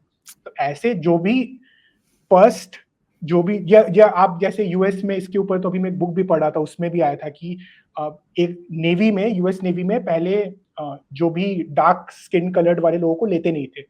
And there was this one batch जिनको पूरा मोटिवेट करके पढ़ा के फिर उनको भेजा गया था and they did very well and फिर उन्होंने मतलब लाइफ लॉन्ग वो लोग कुछ लोग नेवी में थे, कुछ लोग नेवी हुँ, सिलेक्शन बोर्ड में चले गए ऐसे करके। उनके लिए मुश्किल था, ऑफ कोर्स मुश्किल था क्योंकि अंधविश्वास के खिलाफ आवाज़ उठा रहे थे और अज्ञान के हुँ, खिलाफ आवाज़ उठा रहे थे। क्योंकि लोगों का मानसिकता यही थी कि ये हाँ, लोग क्या ही करेंगे आर्मी में आके, राइट? तो उस हुँ, हुँ, मानसिकता को तोड़ने के लिए तो जो भी फर्स्ट मूवर होगा, उसको तो मेहनत ज़्यादा करना पड़ेगा, तो ये तो है। तो हुँ। इसको तो ऐसे धीरे-धीरे चेंज आएगा।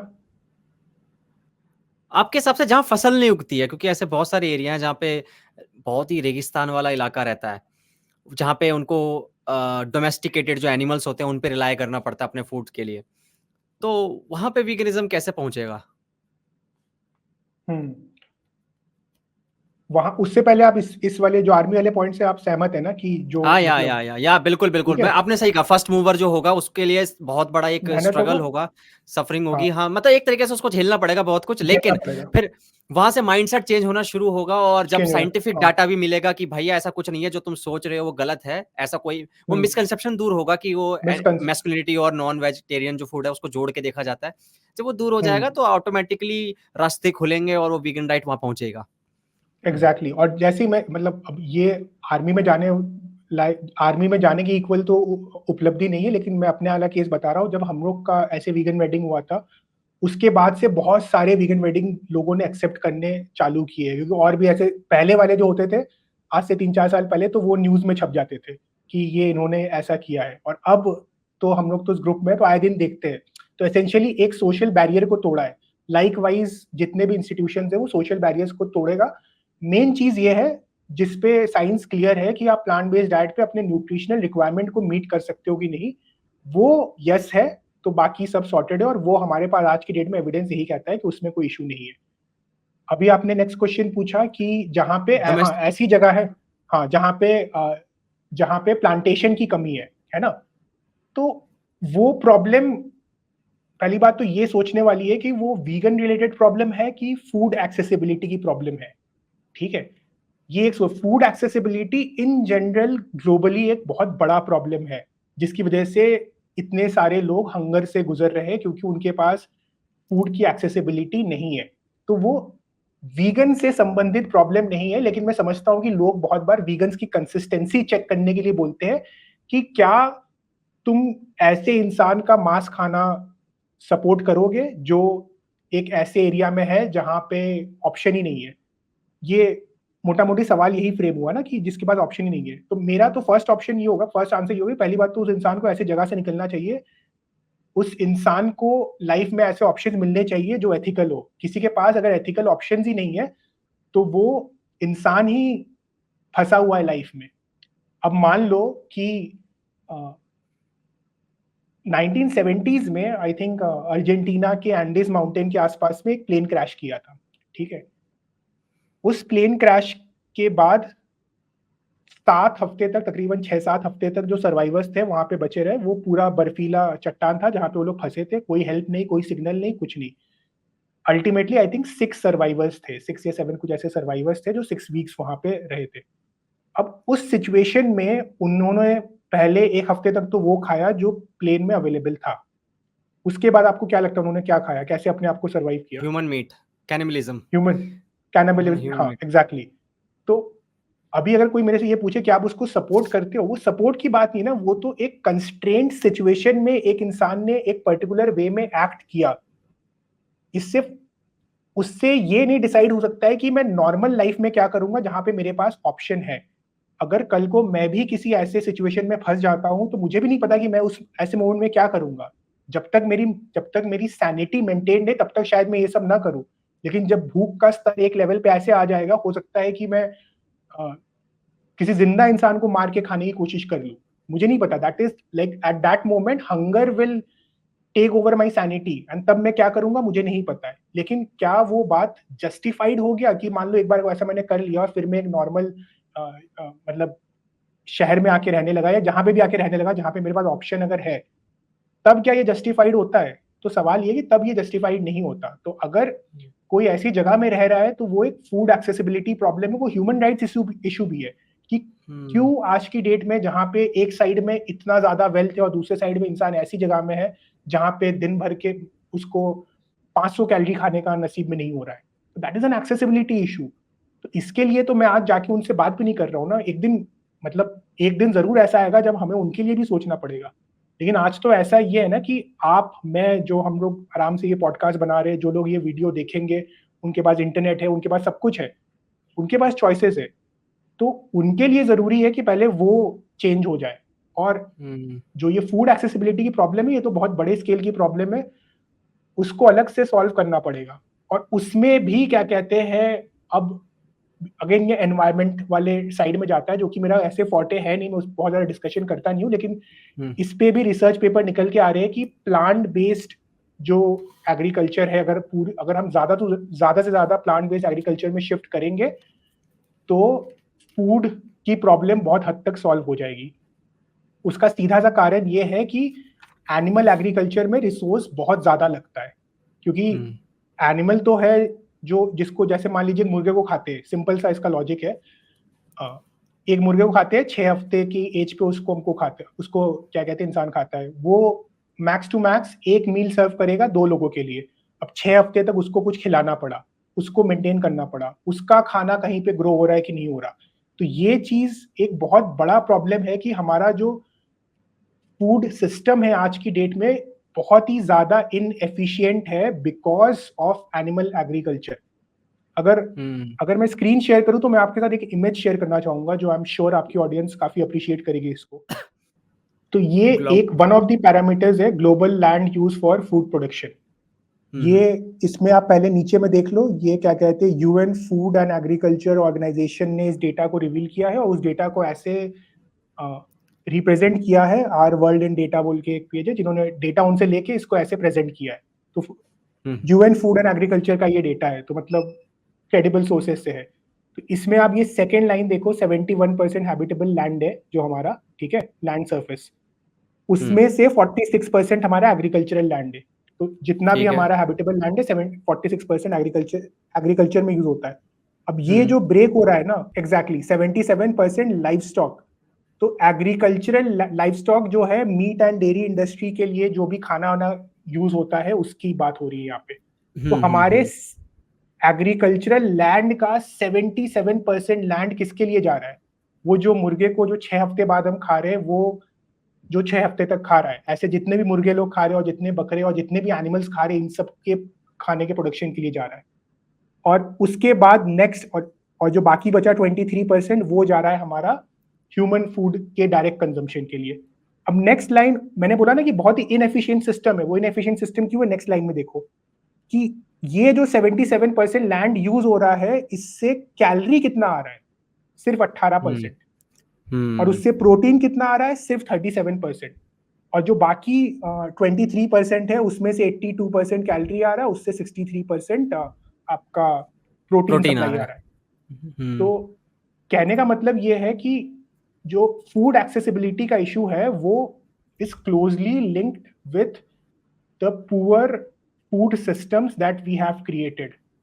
और वो बहुत ही अनइवन सा सिस्टम हमने बना दिया है, जहां पे एक वेल्दी आदमी के केएफसी बर्गर पे खाने के लिए अगर आप ग्लोबल लेवल पे उसको स्टडी करोगे तो आपको समझ में आएगा कि that is a major problem in the whole system, जिसकी वजह से गरीब आदमी सफर करता है। तो ये बहुत एनवायरनमेंट पे बहुत डिटेल्ड डिस्कशन है और इसके ऊपर भी काफी सारे रिसर्च पेपर भी आ रखे हैं। बट वही है कि मैं जनरली ज्यादा एनवायरनमेंट पे जाता नहीं हूँ, क्योंकि मैं बार बार लोगों को थोड़ा बहुत बता देता हूँ अगर किसी को कंसर्न है तो। और यही है। तो फूड एक्सेसिबिलिटी वाली बात अगर मैं वापस समराइज करूँ, तो अगर कोई इंसान एक ऐसी जगह में है तो मेरे हिसाब से तो that is a human rights problem as well, कि क्यों कोई इंसान ऐसी जगह में रहे जहां पे उसके पास एथिकल चॉइसेस नहीं है। That is the one thing.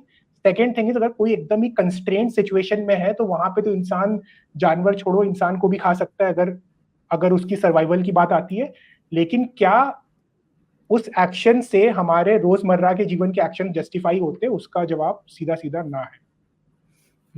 बात लेके ना चुनाव पे आ जाती है, मतलब चॉइस पे। जैसे कि ना आचार्य प्रशांत जी को मैंने सुना था, उनसे भी ये सवाल पूछा था किसी ने, तो उन्होंने बोला था कि भाई तुम चुनाव जहां कर सकते हो वहां चुनाव करो ना, सही। एग्जैक्टली। सिंपल सी बात है। जैसे अब जैसे मेरे एक मामा दोस्त है, उसके मामा जो है वो पैरा कमांडो में है। तो उन्होंने एक कहानी बताई थी कि हमने एक मिशन में गए हुए थे और वहां पे हम 3-4 लोग ही थे, 4 या 5 लोग थे। और ना वहां पे ना खाने के लिए कुछ नहीं था, एक सांप दिख रहा था उन्हें, बस एक सांप जा रहा था। तो उन्होंने कहा हमें खाना पड़ा। वो खाते नहीं थे वैसे, मीट वो खाते ही नहीं थे अपनी लाइफ में, कोई भी नहीं खाता था। पर उन्हें वहां खाना पड़ा क्योंकि उनको यार मिशन था, सरवाइव करना था, कुछ खाने पीने का नहीं था। वो ना भूखे थे। उन्होंने बोला, उन्होंने डिसाइड किया मिल बांट के कि यार चलो यार खाना ही पड़ेगा, अब क्या। उनकी ट्रेनिंग में भी ये होता है, उनकी ट्रेनिंग में उनको बताया जाता है कि यार सर्वाइव करने के लिए खाना पड़ता है। तो जहां आपके पास चुनाव करने का है कि 2 ऑप्शन आपके दिए गए हैं, तो भाई बिल्कुल चुनाव वो वाला करो जो भाई जहां पे कम से कम इविल हो, कम से कम किसी को सफरिंग मिले। ठीक है, वो वाला, वही यही कहना चाह रहे थे ना। एग्जैक्टली, चुनाव की बात है। और चुनाव भी वहां पे करना है कि जहां पे सिचुएशन एकदम कंस्ट्रेंट में है। जैसे आपने ये बताया कि अगर मान लो वो सांप को नहीं खाते तो उनके पास कोई ऑप्शन ही नहीं था, फिर आपस में एक दूसरे को मार के खाना पड़ने वाली नौबत पड़ सकती थी, ऐसा हो सकता था। लेकिन बहुत लोग, मैं इसको ये बात को रिआइट्रेट कर रहा हूँ क्योंकि आज की डेट में इंटेलेक्चुअल इंटीग्रिटी लोगों में कम देखी जाती है। अभी लोग क्या बोल देंगे कि यार मैं तो टीम लंच पे गया था, मैंने वहां चुनाव किया कि बटर चिकन था और चिकन टिक्का था, तो मैंने उसमें चुनाव कर लिया, मेरे यही ऑप्शन थे।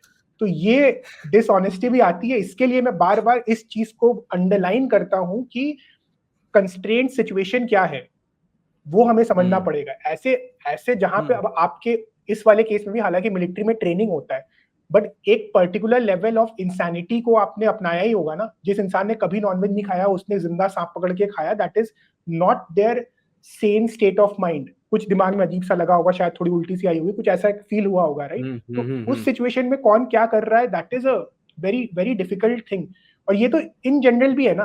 अभी आपके घर में, इसका थोड़ा सा दूसरा एग्जांपल देता हूं जिससे ये पॉइंट और अच्छे से ड्राइव हो जाएगा कि most people are against killing of human beings अगर इंसान ने कुछ नहीं किया है। लेकिन आपके घर में मान लो कोई आता है आपको रॉब करने के लिए, और आपके मम्मी पापा है, आपके फैमिली मेंबर्स है, उन पे हमला करने लगता है, तो आप सेल्फ डिफेंस पे जाओगे, क्योंकि आपकी सर्वाइवल, आपकी मतलब आप अपने सर्वाइवल के लिए आप सेल्फ डिफेंस पे जाओगे, और उस मोमेंट पे ऐसा हो सकता है कि आपने उस इंसान को मार दिया, है ना? तो अगर आपने उस इंसान को मार दिया, तो क्या वो सही था कि गलत था, ये सोचने वाली बात है ना। अगर अगर आपने मार दिया अपने आप को बचाने के लिए, तो शायद वो हो सकता है सही हो। लेकिन मान लो वहां पे कोई एक ट्रेंड मिलिट्री का आदमी हो, जिसको पता है कि मैं बिना मारे भी इस सिचुएशन को कैसे डीएस्केलेट कर सकता हूँ, उसको मैं हाथ पैर बांध दूंगा, मैं टैकल कर ले जाऊंगा। वो इंसान अगर उस मोमेंट पे मारता है, तो क्या वो जस्टिफाइड होगा कि नहीं होगा, ये सोचने वाली बात है ना। ये यार डू और डाई वाली सिचुएशन में ही यहाँ पे ये अप्लाई एग्जैक्टली। होता है कि आप डू और डाई सिचुएशन है तो ही आप वो करें जो आपको लग रहा है सही, बाकी ऑप्शन है तो बिल्कुल ऑप्शन हम्म चुने सही। हम्म। वही है ना, किस ऑप्शन टेंशन। है। और वही डू डू और डाई वाली बात भी इसके लिए, क्योंकि मैं एक और टॉपिक है मैं बता देता हूँ कि एक बहुत ही कॉमन फिलोसफी में डिस्कशन है, मोरालिटी इज ऑब्जेक्टिव या सब्जेक्टिव, ठीक है ना। मैं इस पे यही कहता हूँ कि ये डिस्कशन ना बहुत छोटे लेवल का डिस्कशन है। अगर आप सब्जेक्टिव कह भी रहे हो, तो आप सब्जेक्टिव किस सिचुएशन में कह रहे हो वो बहुत मायने रखता है, इर्रेस्पेक्टिव कि आपकी फिलोसॉफिकल वैल्यूज, आप ऑब्जेक्टिविटी के साइड में हो कि आप सब्जेक्टिविटी के साइड में हो। अब आपने एकदम ही अपने लाइफ में मोरालिटी सब्जेक्टिव को यूज करके अपने हर एक्ट को जस्टिफाई करना चालू कर दिया जिसमें किसी और के साथ बुरा हो रहा है, तो फिर वही बात हो गई ना कि इंटेलेक्चुअल ऑनेस्टी की कमी है। चलो यार, ये तो हो गई खाने पीने की बात, लेकिन बहुत सारे प्रोडक्ट भी हमारे आसपास होते हैं जो कि एनिमल प्रोडक्ट्स, मतलब एनिमल से बनते हैं, उनके ऊपर टेस्ट भी किए जाते हैं। जैसे कि जूता ही ले लो, एक बहुत बड़ा हिस्सा है जूते के अंदर जो प्रोडक्ट यूज किए जाते हैं, बहुत ज्यादा एनिमल प्रोडक्ट यूज किए जाते हैं। क्लोथ्स हो गए, बहुत सारे बेल्ट्स हो गए जो कि इसमें आप देखते हो कि हम्म उसमें एनिमल प्रोडक्ट यूज होता है। तो इसका कोई इकोलॉजिकल सब्स्टिट्यूट नहीं है क्या? इकोलॉजिकल सब्सटीट्यूट कहने का मतलब, क्वेश्चन ये हुआ कि आप कह रहे हो कि उसको अगर रिप्लेस करें क्या किसी क्या ऐसी चीज क्या से। क्या हाँ, जो कि बेल्ट मतलब रहे तो वैसे ही क्वालिटी की, मतलब स्ट्रॉन्ग बिल्कुल वैसी क्वालिटी की बेल्ट रहे, शूज रहे जैसी भी है, बट हम्म वीगन मतलब एनिमल प्रोडक्ट यूज ना हो, मतलब उसमें एनिमल ना किसी भी तरीके से सफरिंग ना हुई हो एनिमल को। क्या ऐसे प्रोडक्ट आ चुके हैं? हाँ, मतलब नॉन लेदर बेल्ट्स तो है ही है ना। लेदर तो बहुत सिंपल सा रिप्लेसमेंट है, नॉन और लेदर। क्वालिटी देखो, क्वालिटी पे आती है, क्योंकि लेदर जो है वो क्वालिटी के मामले में आगे आ जाता है, तो वही वहाँ क्वालिटी वाली हाँ। इशू आती है। क्योंकि जो इंडियन कंज्यूमर है ना, इंडियन कंज्यूमर नहीं, मेरे हिसाब से कंज्यूमर ही, वो क्वालिटी ये देखता है कि कितनी ड्यूरेबल है। ड्यूरेबिलिटी बहुत ज्यादा इंपॉर्टेंट फैक्टर होता है। और अगर वीगन हम्म प्रोडक्ट्स, मैं वीगन प्रोडक्ट्स बोल सकता हूँ वैसे इन्हें, पर जो ये वीगन प्रोडक्ट्स होते हैं, लेदर बेल्ट जो भी है, अगर वो ड्यूरेबिलिटी नहीं ना दे, वो क्वालिटी ना दे, तो लोग कैसे चुनेंगे इनको? तो मैं दैट्स व्हाई मैंने बोला कि वो सब्स्टिट्यूट है क्या बेटर, ऐसा कोई वीगन के हाँ, अंदर। मतलब अब इसमें थियोरेटिकली तो मैं क्या ही बोलूँ, मैं अपने एक्सपीरियंसेस बोल सकता हूँ आप मेरे यूज करते पास। हो ना? हाँ, मैं वही बता रहा हूँ। मैं मेरा जो है कपड़ों के ऊपर बहुत, मेरे पास लिमिटेड नंबर ऑफ कपड़े और मेरे लिमिटेड नंबर ऑफ क्या कहते हैं, मैं कंजम्पशन करता हूँ when it comes to clothing. तो मेरा बेल्ट है वो आई थिंक 4 साल पुराना है, और वो नॉन लेदर बेल्ट है, देखने में बिल्कुल लेदर जैसा है। उस कंपनी की पोजीशनिंग ही यही है कि वो लोग लेदर सब्स्टिट्यूट बनाते हैं, कुछ तो आई थिंक के पाइनएप्पल के वेस्ट से कुछ तो बनाते हैं, जो भी करते हैं। And it has I been using it for 4 years। Price बता देता हूँ मैं कि उसका प्राइस आई थिंक 1200 था। तो हम्म लेदर बेल्ट भी अगर आप जाओगे लुई फिलिप वगैरह में, तो शायद 1200 में ना मिले आपको, लेदर हमेशा महंगा होता है। और 4 साल से चल रहा है तो सही है, मतलब कोई ऐसा इशू नहीं है। अब इस पे मेरे ओपिनियन इतने मैटर नहीं करते, लेकिन अगर कोई फैशन इन्फ्लुएंसर है, अगर वो वीगन है, तो शायद उसके ओपिनियन ज्यादा मैटर करेंगे, क्योंकि उनके लिए तो फैशन और लुक्स और ड्यूरेबिलिटी ये सब ज्यादा मैटर करता है। तो ऐसे बहुत सारे फैशन इन्फ्लुएंसर भी है जो लोग प्लांट बेस्ड प्रोडक्ट्स ही यूज करते। तो ऐसा नहीं है कि आज की डेट में इट इज, मतलब इतना मुश्किल नहीं है कि, स्पेशली ये सब चीज हो गए, कपड़े वगैरह हो गए, ये सब तो बहुत आसान है आज की डेट में आपको सब्स्टिट्यूट मिल जाना। तो उसका हम्म कोई इशू नहीं। इनफैक्ट अब आपने कंज्यूमरिज्म की बात करी, तो और क्योंकि मेरा बैकग्राउंड एमबीए में है, तो अभी जो मैंने वो वीगन एलीट वाली बात बोली ना, ये चीज एक थोड़ा सा लोगों में ऐसा हो गया है कि vegan is equal to elite, तो ब्रांड्स इसको अब एक्सप्लॉइट करने लगी है। जनरली वीगन प्रोडक्ट्स आप सोचो अगर, तो सस्ते होने चाहिए। कोई लेदर प्रोडक्ट्स का जो सप्लाई चेन भी होता है काफी डिफिकल्ट होता है, काफी क्या कहते हैं वो, उसमें काफी कॉम्प्लेक्सिटी होती है। लेकिन ब्रांड्स को पता है कि परसेप्शन ऐसा हो रहा है, तो बहुत सारी चीजें ऐसी कि जो बाय डिफॉल्ट सस्ती है, लेकिन अब उसको महंगा बेच रहे हैं और लोगों को उसको एलीट प्रोडक्ट्स की तरह यूज कर रहे हैं। तो हम्म जो बहुत सारे लग्जरी ब्रांड्स है जो अपने वीगन लाइंस निकाल रहे हैं। अब लग्जरी ब्रांड्स तो ऐसा नहीं है कि वो लोग कुछ प्रोडक्ट में कॉम्प्रोमाइज करेंगे। लग्जरी प्रोडक्ट्स का मतलब ही होता है कि प्रोडक्ट ऐसा हो कि लोगों का एकदम मन मोह जाए उसके ऊपर। तो ऐसे वो लोग भी अब अपने वीगन प्रोडक्ट्स निकाल रहे हैं। तो इसके ऊपर अब वही है कि there is option for everyone. किसी को बहुत खर्चना है, जैसे मैं कपड़ों पर मैं मतलब खर्चता ही नहीं, मुझे मतलब बिल्कुल पसंद नहीं है कि मेरा फेवरेट ब्रांड है, मतलब मैं जनरली लोग जॉकी के इनरवेयर्स पहनते हैं, मैं हमेशा कपड़े भी जॉकी के पहनता हूँ। ये मेरा टी शर्ट ये भी जो पहना है ये भी जॉकी का, और ऐसे सेम मेरे पास 2 टी शर्ट और है जो मैं अलग अलग जगह पहनता हूँ। तो मतलब वो मेरा चॉइस है, और बाकी भी जो लोग हैं, मतलब it is possible for everyone. So कुछ ऐसा नहीं है, ड्यूरेबिलिटी का इशू नहीं है। बहुत सारे ब्रांड्स हैं, मैं ब्रांड्स के नाम ऐसे मतलब स्पॉन्सर तो कोई कर नहीं रहा तो क्या ही लूं मैं, लेकिन हाँ, आप सर्च करोगे आपको बहुत सारे ऑप्शन मिल जाएंगे। ओके, ये वाला सवाल पता नहीं आपसे किसी ने पूछा होगा कि नहीं, बट मेरा मन था। आपने देखते हो कि बहुत सारे ऐसे स्पोर्ट्स है जिसमें एनिमल को यूज किया जाता है, जैसे बुल फाइटिंग हो गई, हॉर्स हम्म, रेसिंग वगैरह हो गई है। बहुत सारे ऐसे, बहुत सारे हैं, अगर आप सर्च करोगे गूगल तो काफी आपको लिस्ट मिल जाएगी। तो यार ये सही है क्या, मतलब एनिमल्स को यूज करना फॉर अस आवर एंटरटेनमेंट? हम वहाँ पे, मैं मानता हूँ कि वो काट मार तो नहीं रहे उनको, लेकिन उनको यूज कर रहे हैं, मतलब उनकी मर्जी के खिलाफ। तो हम्म। आपको क्या लगता है, मतलब आपके क्या ओपिनियन है, क्या ये सही है? अगर नहीं है तो इसको कैसे रोका जा सकता है? इलीगल हाँ तो घोषित कर ये, दे बस? हाँ अल्टीमेटली इलीगल घोषित करना, पहले तो डिस्कस कर लेते सही है कि नहीं है। तो वही वीगन की परिभाषा में कि एनिमल लिबरेशन मतलब कि एनिमल्स को ह्यूमन रिलेटेड एक्सप्लॉयटेशन से बचाना। और इसका अगर मैं और थ्योरी, अगर मैं एनिमल एथिक्स के लिटरेचर में जाऊं, तो जो हम कहते हैं एनिमल राइट्स, जो हम कहते हैं, तो सबसे the most basic form of right क्या होता है कि किसी भी बीइंग को अगर हम मान लो एक ऑब्जेक्ट की तरह ट्रीट करें, मान लो कि मैंने तुम्हें ऑब्जेक्ट घोषित कर दिया, अब मैं तुमको मारू पीटू, तुम्हें काट के खाऊं, तुमको एक्सप्लॉइट करूं, उसका कोई मायने नहीं रखता, क्योंकि मैं I don't see the other person as a being, I see the other person as an object. तो वीगनिज्म का एकदम जो फंडामेंटल टेनेट है वो ये है कि stop treating animals as commodity, as a product. ठीक है, प्रोडक्ट, आपने जब तक ये माइंडसेट रखा कि मैं इसको एक कमोडिटी की तरह यूज करूंगा, उसके बाद फिर आपके ऊपर है कि अब जैसे कोई इंसान है, उसका कोई प्रोडक्ट है, तो वो उसको क्या कहते हैं, अच्छे से भी रख सकता है, खराब से भी रख सकता है, बट कोई मॉरल वैल्यू नहीं दे रहा अपने प्रोडक्ट को। ठीक है, हम्म। स्लेवरी का जो पूरा कॉन्सेप्ट है इसी के ऊपर बेस्ड है। स्लेवरी का मतलब स्लेव ओनर्स कहते थे ना, कि slave and slave owners. Owner मतलब क्या होता है, एक इंसान दूसरे इंसान का ओनर होने का मतलब क्या हुआ कि आपने उसको एक प्रोडक्ट की तरह मान लिया। अब कुछ कुछ स्लेव ओनर्स अच्छे थे तो उनको ढंग से रखते थे, कुछ स्लेव ओनर्स उनको मार पीट के रखते थे। So that is the concept कि आपने उसको कमोडिटी की तरह देख लिया। हम्म। इनफैक्ट जो लोग अपने वाइफ को पीटते वगैरह है शराब वराब पी के, उनका भी माइंडसेट यही रहता है कि ये मेरी प्रॉपर्टी है, ये औरत मेरी प्रॉपर्टी है। तो ये चीज है। अब इसी कॉन्सेप्ट को मैं जहां पे भी देख रहा हूं कि एक एनिमल को प्रोडक्ट की तरह यूज करते, आपने बोला ना उनको यूज कर रहे हैं, कि आपने उसको सर्कस में चाबुक मार के उसको आप ट्रेन कर रहे हो, या फिर जैसे हम देखते हैं केदारनाथ में उसको, या जितने भी कहीं पे भी अब जू वगैरह, जो एनिमल्स, जूस वगैरह, चिड़ियाघर हो गए। जूस वगैरह भी, हाँ चिड़ियाघर भी हो गए, वहीं पे आपने उसको एंटरटेनमेंट की तरह यूज कर रहे हो। एनिमल हम्म। राइड्स हो गया, जहाँ पे आप घोड़े को क्या कहते हैं एकदम उसको यूज कर रहे हो ताकि आपका कन्वीनियंस बना रहे। तो ये जितने भी एनिमल्स का यूज हो रहा है, वहां पे आपने उसका एक most basic form of right violate कर दिया है, कि आपने उसको एक ऑब्जेक्ट की तरह ट्रीट कर दिया है। तो डेफिनेटली गलत हम्म। है।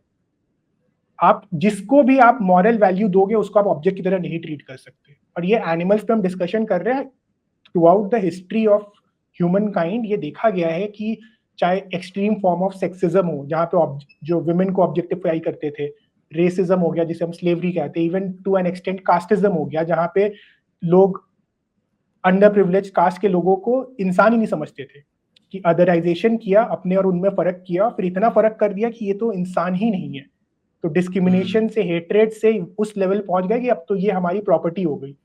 तो hmm. That is the worst form of exploitation that can ever be, कि आपको किसी ने आपका जो मॉरल स्टेटस ही पूरा जीरो कर दिया। आप इन मतलब आप एक पर्सन ही नहीं बचे। तो that is the theory side of thing, and उसकी एप्लीकेशन यही है कि क्या जब हम चिकन खा रहे हैं तो हमने उसको एक ऑब्जेक्ट की तरह ट्रीट किया? बिल्कुल किया। हम सर्कस में जा रहे हैं तो हमने उसको एंटरटेनमेंट वैल्यू की तरह ट्रीट किया। लेदर पहन रहे हैं तो अगेन हमने उनको एक क्या कहते हैं स्किन, मतलब उनके स्किन को हमने एज अ प्रोडक्ट यूज किया, तो उनको हमने, उनका मॉरल वैल्यू हमने खत्म कर दिया। तो ये एक सवाल हर इंसान को पूछना चाहिए कि आपका जस्टिफिकेशन क्या है कि आपने उस जानवर का मॉरल वैल्यू खत्म किया। ये सवाल सबसे मूल सवाल है कि व्हाट इज द बेसिस जिसके हिसाब से आपने ये डिसाइड किया कि एनिमल्स एक ऑब्जेक्ट है, चाहे मैं इसको खा लूँ, चाहे मैं इसके ऊपर सवारी करूँ, चाहे मैं इसको जो भी मतलब जैसे भी मैं एक्सप्लॉइट कर रहा हूँ, वो बेसिस क्या है ये जवाब देना जरूरी है। और सबसे बड़ी बात है कि इसका जवाब वेग नहीं होना चाहिए। जनरली क्या होता है कि लोग थोड़ा ऊपर ऊपर से जवाब दे देते हैं, और वहीं पे आता है कि आप जितना डेप्थ पे जाओगे अपने जवाब में अगर आप ऑनेस्ट हो अपने साथ, तो आफ्टर अ सर्टेन पॉइंट आपको दिख जाएगा, आपके लॉजिकल जो कंसिस्टेंसी है वो आप देखोगे कि खत्म हो रहा है।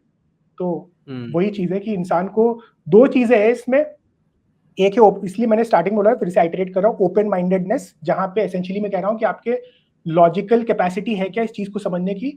और दूसरा है compassion, that is thinking from the victim's perspective. क्योंकि एक इंसान ऐसा भी हो सकता है कि जिसका लॉजिकल कैपेसिटी तो है, लेकिन अब उसने बोला कि मैं समझ तो रहा हूँ, मेरे पास कोई आर्ग्यूमेंट नहीं, लेकिन मैं तब भी एनिमल्स को खाऊंगा क्योंकि वो एनिमल्स मेरे खिलाफ आवाज नहीं उठा सकते। तो ये तो टिपिकल ऑपरेसर माइंडसेट हो गया। Through out history of human kind हमने यही देखा है कि मैं औरत को दबा के रखूंगा क्योंकि वो हमारे खिलाफ आवाज नहीं उठा सकती। तो यहाँ पे मैं विक्टिम को कंपेयर नहीं कर रहा, यहाँ पे मैं ऑपरेसर माइंडसेट को कंपेयर कर रहा हूँ, जहाँ पे आप ये बोल रहे हो कि सामने वाला हमसे हमारे खिलाफ में एक ऑर्गेनाइज रेजिस्टेंस नहीं दे सकता है, तो इसके लिए हम उसका शोषण करेंगे। एक तो वो हो गया, और दूसरा हो गया कंपैशन, की जहाँ पे लोगों को विक्टिम्स पर्सपेक्टिव समझ में नहीं आता है। तो जहां पे लोगों को विक्टिम सॉरी जहां कंपैशन, जहां पे लोगों को विक्टिम्स पर्सपेक्टिव समझ में आ गया, लेकिन लॉजिक या नॉलेज की कमी है। इसका बहुत बड़ा एग्जांपल है इंडिया के अंदर में डेयरी का, जहां पे लोगों को, जहां पे बहुत सारे ऐसे वेजिटेरियन है जो एथिकल वेजिटेरियन है, जिनसे मैं मिला भी हूँ, और उनमें से कुछ लोग वीगन भी बने हैं। तो वो लोग एथिकल वेजिटेरियन क्यों बने थे? क्योंकि उनके मन में कंपैशन तो था, लेकिन उनके मन में लॉजिक स्लैश नॉलेज नहीं था कि डेयरी इंडस्ट्री में कितनी क्रुएल्टी होती है, क्योंकि अभी किसी ने सोचा नहीं था। तो ये दो चीजें जब मिल जाती है, कंपैशन और लॉजिक, तो बिकमिंग वीगन इज इनएविटेबल, फिर इंसान वीगन बन ही जाता है। इसको मैं ना एक लेवल नीचे लाऊंगा कि जो कुत्ते वगैरह हम पालते हैं और उनको हम सीकर से या फिर उनसे बांध के रखते हैं पूरे समय, और वो most of the time most of the मतलब अपनी लाइफ ना वहीं गुजारता है, उसी रेडियस के अंदर जितने लंबी रस्सी होती है। घुमाने फिराने ले गए वो अलग बात है एक। तो क्या आपके हिसाब से ये भी गलत है? हाँ, तो ये एक बहुत डोमेस्टिक एनिमल्स का एक बहुत बड़ा फिलोसॉफिकल इसका टॉपिक, बहुत बड़ा टॉपिक है। इसमें थोड़ा सा उससे पहले एक बात पहले ये डिस्कस कर लेते कि जो पेट को अगर आप ऐसे रख रहे हो कि उस पेट के ऊपर क्रूरता कर रहे हो, तो ऑफ कोर्स गलत है। ऐसे बहुत एग्जांपल देखे कि कुत्ते को लाके लोगों ने पूरे टाइम बेसमेंट में रखा है, उसके बाद कुत्ता भी एकदम बौखला गया है, उसके बाद फिर इधर उधर काट रहा है, तो उसको बोल रहे हैं कि इसने हमारा मतलब, कुत्ते खूंखार होते हैं, उनको विलेनाइज कर रहे हैं, तो वो तो गलत है। एंड इन जनरल अगर डोमेस्टिकेशन की बात करें तो वो भी एक ह्यूमन क्रिएटेड प्रॉब्लम ही है। जो एनिमल्स, जो डॉग्स है, वो पहले क्या थे? पहले वुल्फ थे। उनको हमने थोड़ा बहुत ट्रेन करके अपने ह्यूमन सिविलाइजेशन में ले आए ताकि हमारी हेल्प करे। उसके बाद एक टाइम आया, लोगों ने इनका ख्याल रखना छोड़ दिया, इनकी पॉपुलेशन मल्टीप्लाई होती गई और स्ट्रे डॉग्स की मात्रा इतनी बढ़ गई। तो अब they are in a place of limbo, ना वो वाइल्ड के पार्ट है ना वो ह्यूमन सिविलाइजेशन के पार्ट है। अब तो वो बेचारे हमारे ऊपर पूरा डिपेंड कर रहे हैं, चाहे जितने भी स्ट्रे डॉग्स या स्ट्रे एनिमल्स हो गए। तो वहां पे इंटेंट की बात आती है, बहुत जरूरी है, क्योंकि बहुत बार ना मोरालिटी इंटेंट पे भी डिपेंड करती है कि जहां पे आप फॉर एग्जांपल स्पे एंड न्यूटर हो गया है ना, स्पे एंड न्यूटर जो हो गया, इस पे डिबेट हो सकता है कि क्या स्पे एंड न्यूटर मतलब कि जो इन एनिमल्स को इनको इनफर्टाइल करते हैं ताकि इनके और बच्चे ना हो, ठीक है। तो यहाँ पे डिबेट हो सकता है कि क्या आपने उनको आपने फिजिकली वायलेट तो कर दिया है ना, क्योंकि आपने उनको इनफर्टाइल बना दिया। तो ये डिबेट हो सकता है, लेकिन इसमें फिर इंटेंट एक चीज आती है, जहां पे जिसको हम वर्च्यू एथिक्स भी बोल सकते हैं, कि आपने ये देखा कि यार मैंने ये क्यों किया, मैंने किया ताकि मैं उसकी लाइफ को इम्प्रूव कर सकूं या उसके आने वाली पीढ़ियों की लाइफ को थोड़ा इम्प्रूव कर सकूं। तो वहां पे वो डिसीजन मैंने। इम्प्रूव कैसे होगी? स्पे एंड न्यूटर का जैसे, अब जैसे स्ट्रे डॉग्स होते हैं, तो इंडिया में 80 से 90% स्ट्रे डॉग्स मर जाते हैं अपने एक महीने के अंदर। जो हम रास्ते में देखते हैं, that is like the 10% survival rate. तो ये मरते हैं बेचारे, क्यों मरते? कभी गाड़ी के नीचे आ रहे हैं, कभी कहीं कुछ आ रहे हैं। तो इसके लिए जो लोग स्पे एंड न्यूटर ड्राइव निकालते हैं, वो लोग इसलिए निकालते हैं ताकि इनकी पॉपुलेशन कंट्रोल में आ सके। तो अब जानवर के पास, तो इंसानों में भी ऐसा किया गया कि इंडिया में या चाइना में जैसे वन चाइल्ड पॉलिसी किया गया था, हमको इंसानों की पॉपुलेशन कंट्रोल में आ गई, इंसान ऐसा सोच सकता है कि पॉपुलेशन ज्यादा बढ़ रही है तो हमारी दिक्कतें बहुत ज्यादा बढ़ रही है। जानवर बेचारा वो सोच नहीं सकता है, तो इंसानों ने उनके बिहाफ पे ये डिसीजन लिया।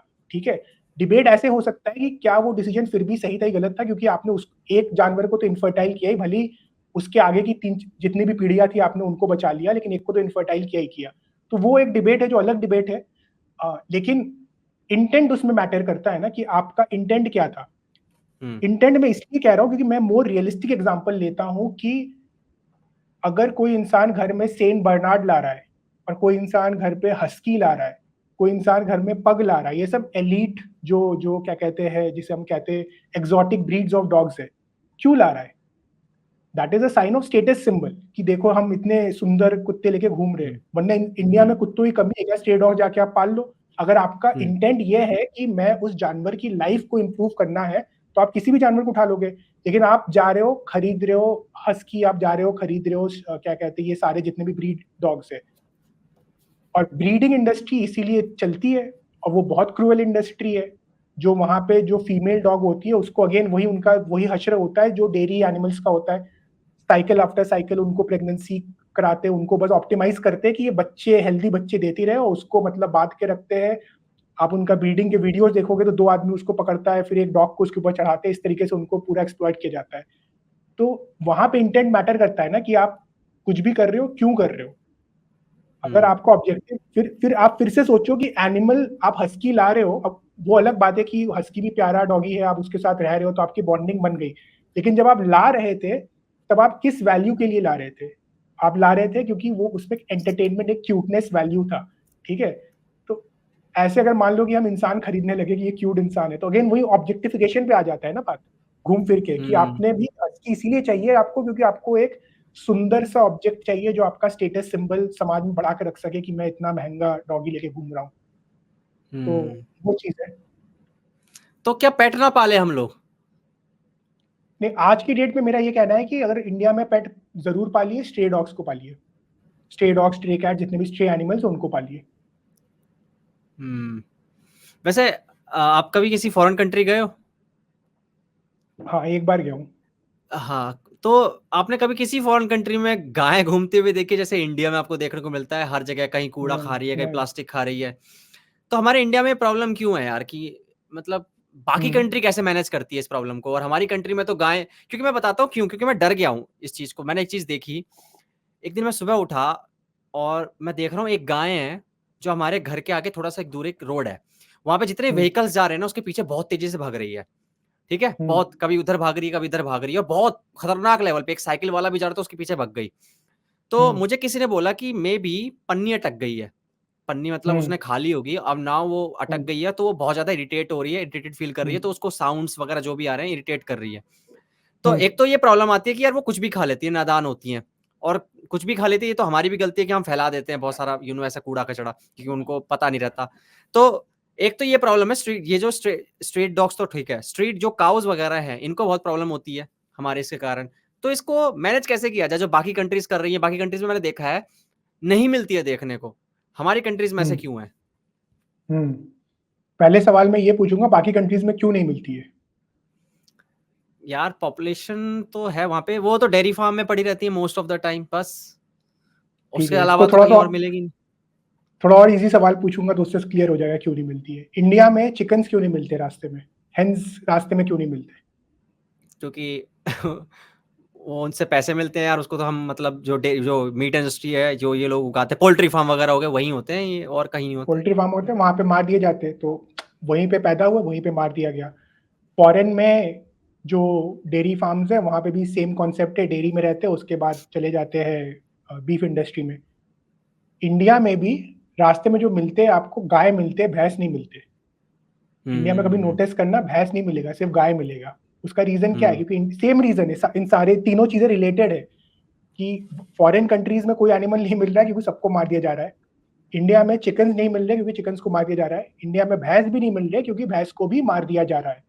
गाय को इंडिया में क्योंकि एक रिलीजियस स्टेटस है, जो इंडियन ओरिजिन गाय है जिसका स्पीशीज का नाम, जिसको बॉस इंडिकस कहते हैं, उसके उसको लीगल प्रोटेक्शन है। अगर उसको कोई मारेगा तो, और वो बात अगर पॉलिटिकल टर्न ले लिया तो लोगों की जान पे आ जाएगी बात। तो इसके लिए इनको रास्ते में छोड़ दिया जाता है। और वो जो लॉ भी है, जो उनका लीगल प्रोटेक्शन जो मैंने कहा, वो भी स्टेट वाइज डिफरेंट है। कुछ स्टेट्स में मारना बिल्कुल ही नहीं अलाउड है, कुछ स्टेट्स में अलाउड भी है, कुछ स्टेट्स में कुछ बैकडोर मेथड्स है जहाँ पे कि वेट ने सर्टिफाई कर दिया कि फिट फॉर किल है क्योंकि उसकी तबीयत खराब है, तो ऐसे वेट को पैसे दे के वो सर्टिफिकेट लेके फिर उसको मार देते हैं। तो ऐसे ऐसे भी तरीके होते हैं। तो उसका रीजन यही है कि गाय को रास्ते में इसलिए छोड़ना पड़ता है क्योंकि उसको मारने के रेपरकशंस है, लीगल रेपरकशंस है, तो इसके लिए गाय को रास्ते में छोड़ देते हैं। अब रास्ते में छोड़ने के बाद कुछ लोग गौ माता बोल के खिला देते, और तब भी कभी कभी भूख नहीं मिटती है तो वो लोग जाके कचरे में खोजते हैं और कचरे में प्लास्टिक अटक जाता है। प्लास्टिक से मौत होना उनका one of the most common methods of death है फॉर स्ट्रे काउस। इसके लिए इंडिया में स्ट्रे बफेलोज नहीं मिलती है क्योंकि स्ट्रे बफेलोज में कोई रोक टोक नहीं है, उसको हमेशा मार दिया जाता है।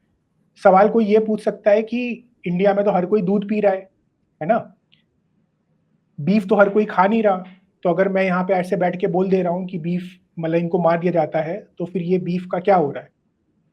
तो इसका आंसर भी बड़ा सरल सा है कि आप पता कर लीजिए कि इंडिया बीफ कितना एक्सपोर्ट करती है दुनिया में। I think as of now India second rank पे है, टॉप 5 में हमेशा पिछले आई थिंक 2-3 दशक से टॉप 5 में ही है। फर्स्ट नंबर पे ब्राजील रहता है, सेकेंड, थर्ड, फोर्थ, फिफ्थ ये लोग आगे पीछे होते रहते हैं। तो इंडिया में इसके लिए बीफ एक्सपोर्ट इतना ज्यादा है क्योंकि बीफ खाने वाले लोग कम है, लेकिन हर वो भैंस जो डेयरी इंडस्ट्री में है, या हर वो जर्सी या हाइब्रिड काऊ जो फॉरेन ब्रीड काऊ है जो डेयरी इंडस्ट्री में है, वो बीफ या लेदर इंडस्ट्री में जाती ही जाती है। और काउस के केस में because of the religious sentiment involve end of course आज की डेट में जो पॉलिटिकल जो सिनेरियो हो रखा है हमारे देश में, इसके चलते ऐसा हो गया है कि इन लोग को आइदर गौशाला में रखते हैं, लेकिन गौशाला की भी कैपेसिटी लिमिटेड है भाई, क्योंकि 10-11 साल की उम्र के बाद ये लोग दूध नहीं दे पाते हैं क्योंकि इनको हर साल प्रेगनेंसी करते हैं, बॉडी एकदम गिव अप कर देती है। ठीक है, नॉर्मल लाइफ एक्सपेक्टेंसी है 20 साल तक, ये लोग मान लीजिए 20 भी नहीं जिएंगे, 18 तक तो जिएंगे, कि कम से कम इतने एज तक तो जिएंगे। और प्रेगनेंसी हर साल हो रही है, मतलब हर साल बच्चे पैदा हो रहे हैं, तो कहाँ जाएंगे? गौशाला भी एक लिमिटेड कैपेसिटी तक ही तो ले सकते हैं ना, उसके बाद फिर इनके पास कोई ऑप्शन नहीं रहता तो रास्ते में छोड़ना पड़ जाता है। तो ये इसकी रियलिटी है and that is the problem. It is not a problem of the country. Country का प्रॉब्लम ये है कि हमारे देश में क्या कहते हैं, हाँ ठीक है कचरे ज्यादा है तो प्लास्टिक खा के मर जा रहे हैं, लेकिन रास्ते में आ क्यों रहे हैं? रास्ते में इसलिए आ रहे हैं क्योंकि वो सप्लाई चेन वहां पे डिस्टॉर्ट हो जा रहा है कि खाया उन्होंने, मतलब हमने दूध पहले ले लिया लेकिन उसको मार नहीं पा रहे हैं, इसके लिए उनको रास्ते में छोड़े। इसका एक बहुत जबरदस्त एग्जांपल देता हूं आपको जो आपको मतलब थोड़ा हिला देगा। इंडिया में डेयरी रेवोल्यूशन आपको पता है कौन लाया था? आप पढ़िएगा उनके बारे में, डॉक्टर वर्गीस कुरियन, शायद नाम सुना हो। आनंद गुजरात में उन्होंने क्या क्या वो बाहर गए थे जहां पर उन्होंने डेयरी की इंडस्ट्री को, बहुत बाहर की डेयरी इंडस्ट्री को समझा था, और फिर उन्हीं प्रैक्टिसेस को वो इंडिया में लाए थे कि इंडिया को डेयरी, मतलब इंडिया का जो डेयरी इकोनॉमी है उसको बूस्ट करने का जो पूरा दामोदार उन्होंने अपने ऊपर लिया था। और उनका बहुत बड़ा रोल भी है अमूल को एस्टैब्लिश करने में। ठीक है, उन्होंने उस वक्त पे ये बात, because he was a businessman, तो वो सिर्फ बिजनेस एस्पेक्ट से सोच रहे थे, उन्होंने ये बात को बार बार यही कहा था कि ये जितने भी जो ये गाय भैंस है इनको हमें मारना पड़ेगा, तभी आप सप्लाई चेन को ऑप्टिमाइज कर पाओगे, क्लोज कर पाओगे। तो उस वक्त पे जो हिंदू लीडर्स थे जो गाय के सपोर्ट कर रहे थे, वो बोले नहीं हम मार नहीं सकते। उनका कहना था कि हम नहीं मारेंगे क्योंकि गाय हमारी माता है। इनका कहना था कि भाई हम बिजनेस चला रहे हैं, अगर सप्लाई चेन में उनको हम स्टार्ट में यहाँ पे ले रहे हैं, एंड में कैसे एक गाय, जो भी एक डेयरी फार्मर है भाई, वो कैसे इनका ख्याल रखेगा? 10-11 साल की उम्र के बाद जब वो दूध देना बंद कर देगा तो वो 20 साल तक उसका एक्सपेंस, उसका खर्चा कैसे उठाएगा? उसके लिए फीजिबल ही नहीं है।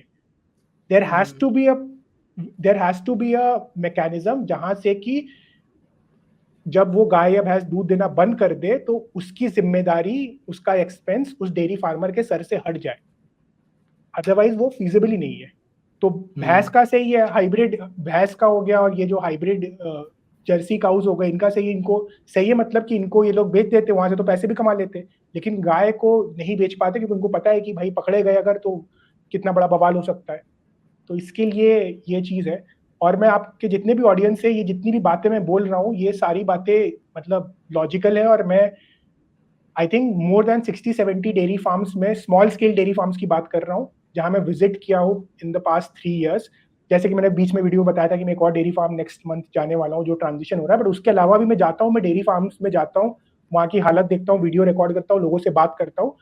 This is true of every dairy farm, irrespective कि वो लार्ज स्केल है कि स्मॉल स्केल है, क्योंकि अल्टीमेटली अगर कोई डेयरी का बिजनेस चला रहा है तो it comes down to unit economics, कि प्रॉफिट है, एक्सपेंसेस है, हम कैसे प्रॉफिट बढ़ाएं, हम कैसे एक्सपेंसेस को कम करें। तो इसीलिए ये जो स्ट्रे काउस की पॉपुलेशन है वो इसीलिए होती है रास्ते में। इसका सॉल्यूशन क्या निकला फिर, क्योंकि हमें तो सॉल्यूशन पे बात करनी चाहिए ना। हाँ, तो वही है कि बिजनेस क्या है, कोई भी बिजनेस होता है वो एक प्रॉब्लम को सॉल्व करने की कोशिश करता है। यहाँ पे बिजनेस क्या प्रॉब्लम सॉल्व कर रहा है कि लोगों को पीना है दूध और हम दे रहे हैं दूध, दैट इज द बिजनेस, कि ये डेयरी फार्म से दूध निकाल के लीस्ट कॉस्ट में हम लोगों तक पहुंचा दे, that is what the business is. इसका सॉल्यूशन बहुत सिंपल सा सॉल्यूशन ये है कि अगर हम सॉल्यूशन में भी बात करें तो किस पे बात करें, सॉल्यूशन क्या हम देखना चाह रहे हैं कि कैसे इन जानवरों का एक्सप्लॉयटेशन बंद अगर हो, तो उसका सिंपल सा सॉल्यूशन ये है कि लोग दूध पीना धीरे धीरे बंद करेंगे और जो भी डेयरी फार्मर्स है वो लोग ऑल्टरनेट लाइवलीहुड्स पे जाएंगे। That is the ultimate solution, क्योंकि कंजम्पशन तो नहीं कम हो रहा ना। मैं वीगन बना तो ऐसा नहीं है ना कि मैं 2000 कैलोरी खा रहा था और मैं अब 1500 कैलोरी खाने लगा, 500 कैलोरी मैंने कम कर दिया, मेरा कंजम्पशन तो सेम ही है ना। तो अकॉर्डिंगली लोगों जो प्रोडक्शन है वो भी चेंज होगा, कि अब मेरा कंजम्पशन इंडिया में धीरे धीरे क्या कहते हैं वेरियस फॉर्म्स ऑफ सोयाबीन्स, चाहे टोफू हो जाए चाहे ये सब हो जाए, धीरे धीरे कंपनीज इनके ऊपर आ रही है क्योंकि इनका कंजम्पशन बढ़ रहा है। तो ऐसे कर करके सॉल्यूशन भी ऐसे ही आएगा कि लोग चेंज होंगे। सबसे पहले तो लोगों को चेंज होना पड़ेगा ना, और वो कैसे चेंज होंगे, जब हम प्रॉब्लम को आइडेंटिफाई करेंगे। सॉल्यूशन तो बाद में आता है, पहले प्रॉब्लम क्या आता है। प्रॉब्लम ये है कि एक गाय को 1.5 साल की उम्र में पहली बार प्रेग्नेंट करते हैं जब वो प्यूबर्टी हिट करती है। प्रेगनेंसी करने के लिए 4 लोग उसका पैर पकड़ते हैं, फिर एक इंसान जो है बुल का सीमन हाथ में लेके उसके प्राइवेट पार्ट्स में इंसर्ट करता है, जिसको ह्यूमन के साथ अगर ये कुछ ऐसा हो तो उसको क्या बोलेंगे। ये प्रोसेस साल एवरी ईयर ये कंटिन्यू होता है। उसके बाद उसके बच्चे होते हैं, बच्चे भी अगर मेल काफ से है तो उससे सेपरेट कर दिए जाते हैं, तो उसका मदरहुड का डिस्ट्रक्शन हो रहा है। जो बच्चे होते हैं उनको भी क्या कहते हैं बहुत जल्दी जो सॉलिड फूड पे रख दिया जाता है, क्योंकि दूध अगर बच्चे ज्यादा पीने लगेंगे, अपने कोटे के हिसाब से पीने लगेंगे, तो उनका अगेन रेवेन्यू कम होने लगेगा। और अल्टीमेटली जब ये सब होने के बाद, जब इतनी बार प्रेगनेंसी झेल ली जाती है, उसके बाद जब उनके बच्चों से उनको सेपरेट कर दिया जाता है, अल्टीमेटली उसको भी कहीं भेज दिया जाता है, या फिर कसाई खाने छोड़ते, या फिर लेदर इंडस्ट्री में भेजते, या फिर रास्ते में छोड़ के जहाँ पे वो प्लास्टिक खा के मर जाती है। तो क्या हम ये समझ पा रहे हैं कि ये प्रॉब्लम है कि नहीं? क्या हम करुणा भाव से सोच पा रहे हैं उस जानवर के प्रति कि हमारे वजह से उसको ये सबसे गुजरना पड़ रहा है? भाई जो डेयरी फार्मर है वो तो बस एक, किसी ने डिमांड फुलफिल किया है, वो उसको सप्लाई कर रहा है, ठीक है, वो गरीब है, उसको समझ में आया, वो ये सप्लाई कर रहा है, उसने ये बिजनेस समझ लिया। अगर मेन तो है जो कंज्यूम कर रहा है उसको चेंज होना पड़ेगा ना। और जब हम चेंज होंगे, जैसे जैसे ही, तो मतलब बेसिक ऑफ इकोनॉमिक्स है कि जैसे जैसे डिमांड चेंज होता है, डिमांड का नेचर चेंज होता है, सप्लाई भी अकॉर्डिंगली चेंज होता है ना। आर्टिफिशियल इंटेलिजेंस आ गया, लोग बोल रहे हैं जॉब जाने वाले, जॉब जाएंगे क्या, कि जॉब का नेचर चेंज होगा। जब कंप्यूटर आया था लोगों ने बोला था कि कंप्यूटर आ गया अब तो लोग इंसान सारे रिप्लेस हो जाएंगे, जॉब मतलब 100x बढ़ गया, क्योंकि the nature of job has change. And यही मैंने बताया कि ऐसे बहुत सारे केसेस ऑलरेडी वेस्ट में, तो बहुत सारे ऐसे केसेस है जहां पे डेयरी फार्मर्स ट्रांजिशन किए। इंडिया में भी अब ऐसे केसेस आने चालू हो गए जहां पे डेयरी फार्मर धीरे धीरे दूसरे बिजनेस में, मशरूम फार्मिंग हो गया, या जो भी उनके लोकल एरिया के हिसाब से जो भी फीजिबल है उसमें ट्रांजिशन कर रहे हैं। So that is the solution. The solution is पहले लोगों को अपने इस पूरे बिहेवियर को एसेस करना पड़ेगा और पूछना पड़ेगा कि जो हम कर रहे हो सही है कि गलत है, और फिर खुद को चेंज करेंगे और उसके हिसाब से सप्लाई भी धीरे धीरे उस हिसाब से चेंज हो जाएगा। हम जो फेस्टिवल्स बनाते हैं, अब यहाँ पे कुछ लोग बोलेंगे कि टारगेट कर रहा हूँ मैं यार, रिलीजन की जब बात आ जाती है ना तो दिक्कत आ जाती है थोड़ी इन मामलों में। बट मैं तब भी क्वेश्चन पूछूंगा आपसे कि जब हम लोग जैसे दिवाली बनाते हैं तो बहुत सारे पटाखे फोड़ते हैं, तो क्या इससे जो स्ट्रीट डॉग्स होते हैं उनको प्रॉब्लम होती है? ऐसा कुछ आया है स्टडी वगैरह, उनको तकलीफ होती है? तो क्या क्या हो सकता है, मतलब अगर होती है ये, इसमें स्टडी कही तो मतलब नोन फैक्ट है कि उनका हियरिंग सेंसेशन काफी हाई होता है, और जिस डेसिबल पे पटाखों की आवाजें होती है वो उनके लिए बहुत ट्रॉमेटिक होता है। एंड एनवायरनमेंट के प्रॉब्लम होते ही है, तो ये तो हमें अपने आप को समझना पड़ेगा। आपने सही बोला कि कल्चर पे और रिलीजन पे बात करते तो लोग सोचते कि हम टारगेट कर रहे हैं, तो इसके लिए तो जब भी मैं इस टॉपिक पे बात करता हूँ तो मैं सारे रिलीजन को एक साथ पकड़ लेता हूँ। जैसे अभी ईद सैक्रिफाइस पे मैंने 3-4 वीडियो बनाए थे, उसके बाद मैंने एक और वीडियो उसके ऊपर ये भी बनाया था कि it is not just about Eid. आप अपने रिलीजन के नाम पे किसी और के साथ अन्याय करोगे तो उसके ऊपर सवाल उठना चाहिए, या आप अपने एनवायरनमेंट के साथ कुछ खिलवाड़ करोगे तो उसके ऊपर सवाल उठना चाहिए। तो दिवाली पे अगर पटाखे फोड़ रहे हो जिससे एनवायरनमेंट में भी दिक्कत आ रही है और डॉग्स को भी दिक्कत आ रही है, तो हमें सोचना चाहिए कि क्या ये हमारे साइड से सही है, क्या कुछ और तरीका है जिसको कि हम इस दिवाली के अवसर को हम इंजॉय भी कर ले, जो हमारे रिलीजियस सेंटिमेंट्स उनको भी मेंटेन रख ले, पर एट द सेम टाइम किसी और के साथ बुरा ना हो। और मैं इसके लिए मेरा मेरा जो मेन ऑब्जेक्टिव में क्रिटिकल थिंकिंग में के ऊपर मैं वीडियोस बनाता हूँ, उसका रीजन ही यही है कि आज की डेट में क्रिटिकल थिंकिंग का लेवल इतना बदतर हो चुका है लोगों में कि किसी टॉपिक को लोग ढंग से समझ ही नहीं पाते। इस टॉपिक पे अगर डिस्कशन करें तो लोग मतलब लगता है कि हम रिलीजन पे बात कर रहे हो, कोई कुछ वो बोलेगा कि आप पहले मुसलमान को जाके बोलो ईद सैक्रिफाइस वाले में, ईद पे बोला तो वो बोल रहा है कि आप माइनॉरिटी को टारगेट कर रहे हो। देखा तो था मैंने, ये हाँ। तो ये क्रिटिकल थिंकिंग लोगों की होनी चाहिए ना, कि आप जो एक्शन कर रहे हो उसके कॉन्सिक्वेंसेस क्या है उसको समझो एंड उसके हिसाब से एक्ट करो। एंड मैं तो ये सबसे पूछता हूँ, जो भी रिलीजियस आदमी होता है मैं उससे यही पूछता हूँ कि आप मुझे बस इस बात का जवाब दे दो कि आपके हिसाब से आपके भगवान जो है वो करुणा का प्रतीक है कि नहीं है। हर इंसान लगभग यही बोलता है कि हाँ, my god represents compassion, all compassionate all powerful. अगर वो ऑल कंपैशनेट है तो उस भगवान के नाम पे किसी प्राणी के साथ बुरा करना या किसी इंसान के साथ बुरा करना, ये लॉजिकल तो नहीं है। लेकिन वही है कि रिलीजन में बहुत मतलब बहुत सारे रिलीजियस लोग ऐसे ही है जो लॉजिक पे वैसे ही ज्यादा मतलब कम काम करते हैं। जहाँ फेथ बट आ जाता है हाँ वहाँ रीजन कहाँ आएगा? जहाँ फेथ आ जाता है बीच में वहाँ रीजन नहीं आता, ये हो जाता है। हाँ, एक्चुअली मैं भी पहले यही मानता था, लेकिन अब मेरा थॉट इस पे थोड़ा थोड़ा इवॉल्व किया है कि फेथ और लॉजिक साथ में को एग्जिस्ट कर सकता है। फेथ से बहुत चीजें सॉर्ट आउट होती है। फेथ का मतलब ये नहीं कि आप थीस्ट हो, फेथ मतलब किसी भी चीज के ऊपर जो चीजें थोड़ी लॉजिक के परे लगती है लेकिन आप थोड़ा सा उस पर विश्वास दिखा रहे हो, थोड़ा सा रिस्क ले रहे हो अपने लाइफ में, वो आपको हेल्प करता है। हाँ, it has to go hand in hand with logic, which is very important. And I think again इस पे मैं हो सकता है गलत हूँ, मेरा इस पे नॉलेज भी लिमिटेड है। मैंने ईस्टर्न फिलोसॉफी पे पढ़ना चालू किया है। मेरा ये मानना है कि रिलीजन जब चालू हुआ होगा, सारे रिलीजन मुझे लगता है कि कुछ हद तक लॉजिकल रहे होंगे, लेकिन ओवर टाइम उसमें लोगों को ईगो आते रहे, लोगों ने मतलब रिलीजन के नाम पे पावर डोमिनेंस की बात भी आने लगी, करते करते करते डाइल्यूट हो गया है बहुत ज्यादा, या जो भी टॉक्सिक हो गया है आज का जो सिचुएशन ऐसा है। तो रिलीजन भी कोई मान रहा है अगर, तो रिलीजन में भी आज की डेट में क्या है, मैं देखता हूँ लोगों को रिलीजन के नाम पे लोग एकदम, स्पेशली जैसे मुझे हंसी आती है, लोग इंस्टाग्राम में खुद को लिख देते हैं कट्टर सनातनी। ये आपने बहुत देखा होगा, एक बहुत कॉमन टर्म है, ठीक है।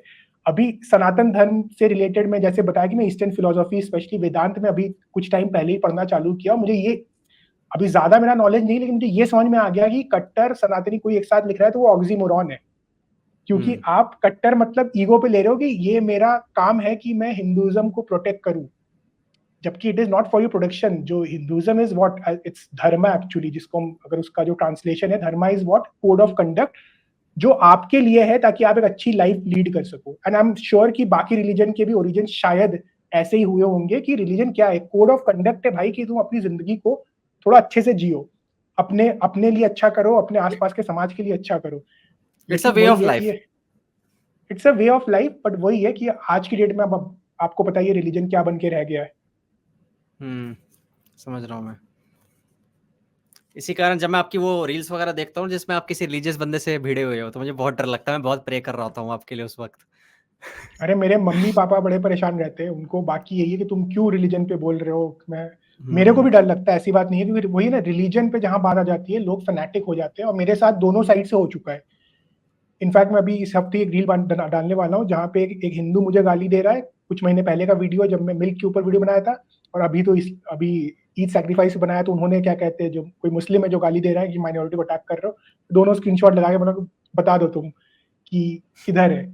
और इसमें वीगनिज्म में भी ये बहुत सारे आर्ग्यूमेंट्स है जिनका नेचर अगर मैं ट्रैक करता हूँ तो कुछ राइट विंग बेस्ड आर्ग्यूमेंट है, कुछ लेफ्ट विंग बेस्ड आर्ग्यूमेंट है। तो मुझे समझ में नहीं आता है कि एक ही समय पे जो राइट विंग वाला है वो तुम्हें एंटी राइट बोल रहा है या लेफ्ट ओरिएंटेड बोल रहा है, और जो लेफ्ट विंग वाला है वो तुमको एंटी लेफ्ट या राइट ओरिएंटेड बोल रहा है। तो ऐसे बहुत सारे आर्ग्यूमेंट्स हैं जो अलग अलग स्पेक्ट्रम पे आ रहा है कि क्या ये सोया बेस्ड फूड खाने से फेमिनिन ट्रेट्स आ जाते हैं, क्या एस्ट्रोजन लेवल बढ़ जाता है? तो ये वाला जो मिसकंसेप्शन है इसको दूर करो यार एक बार।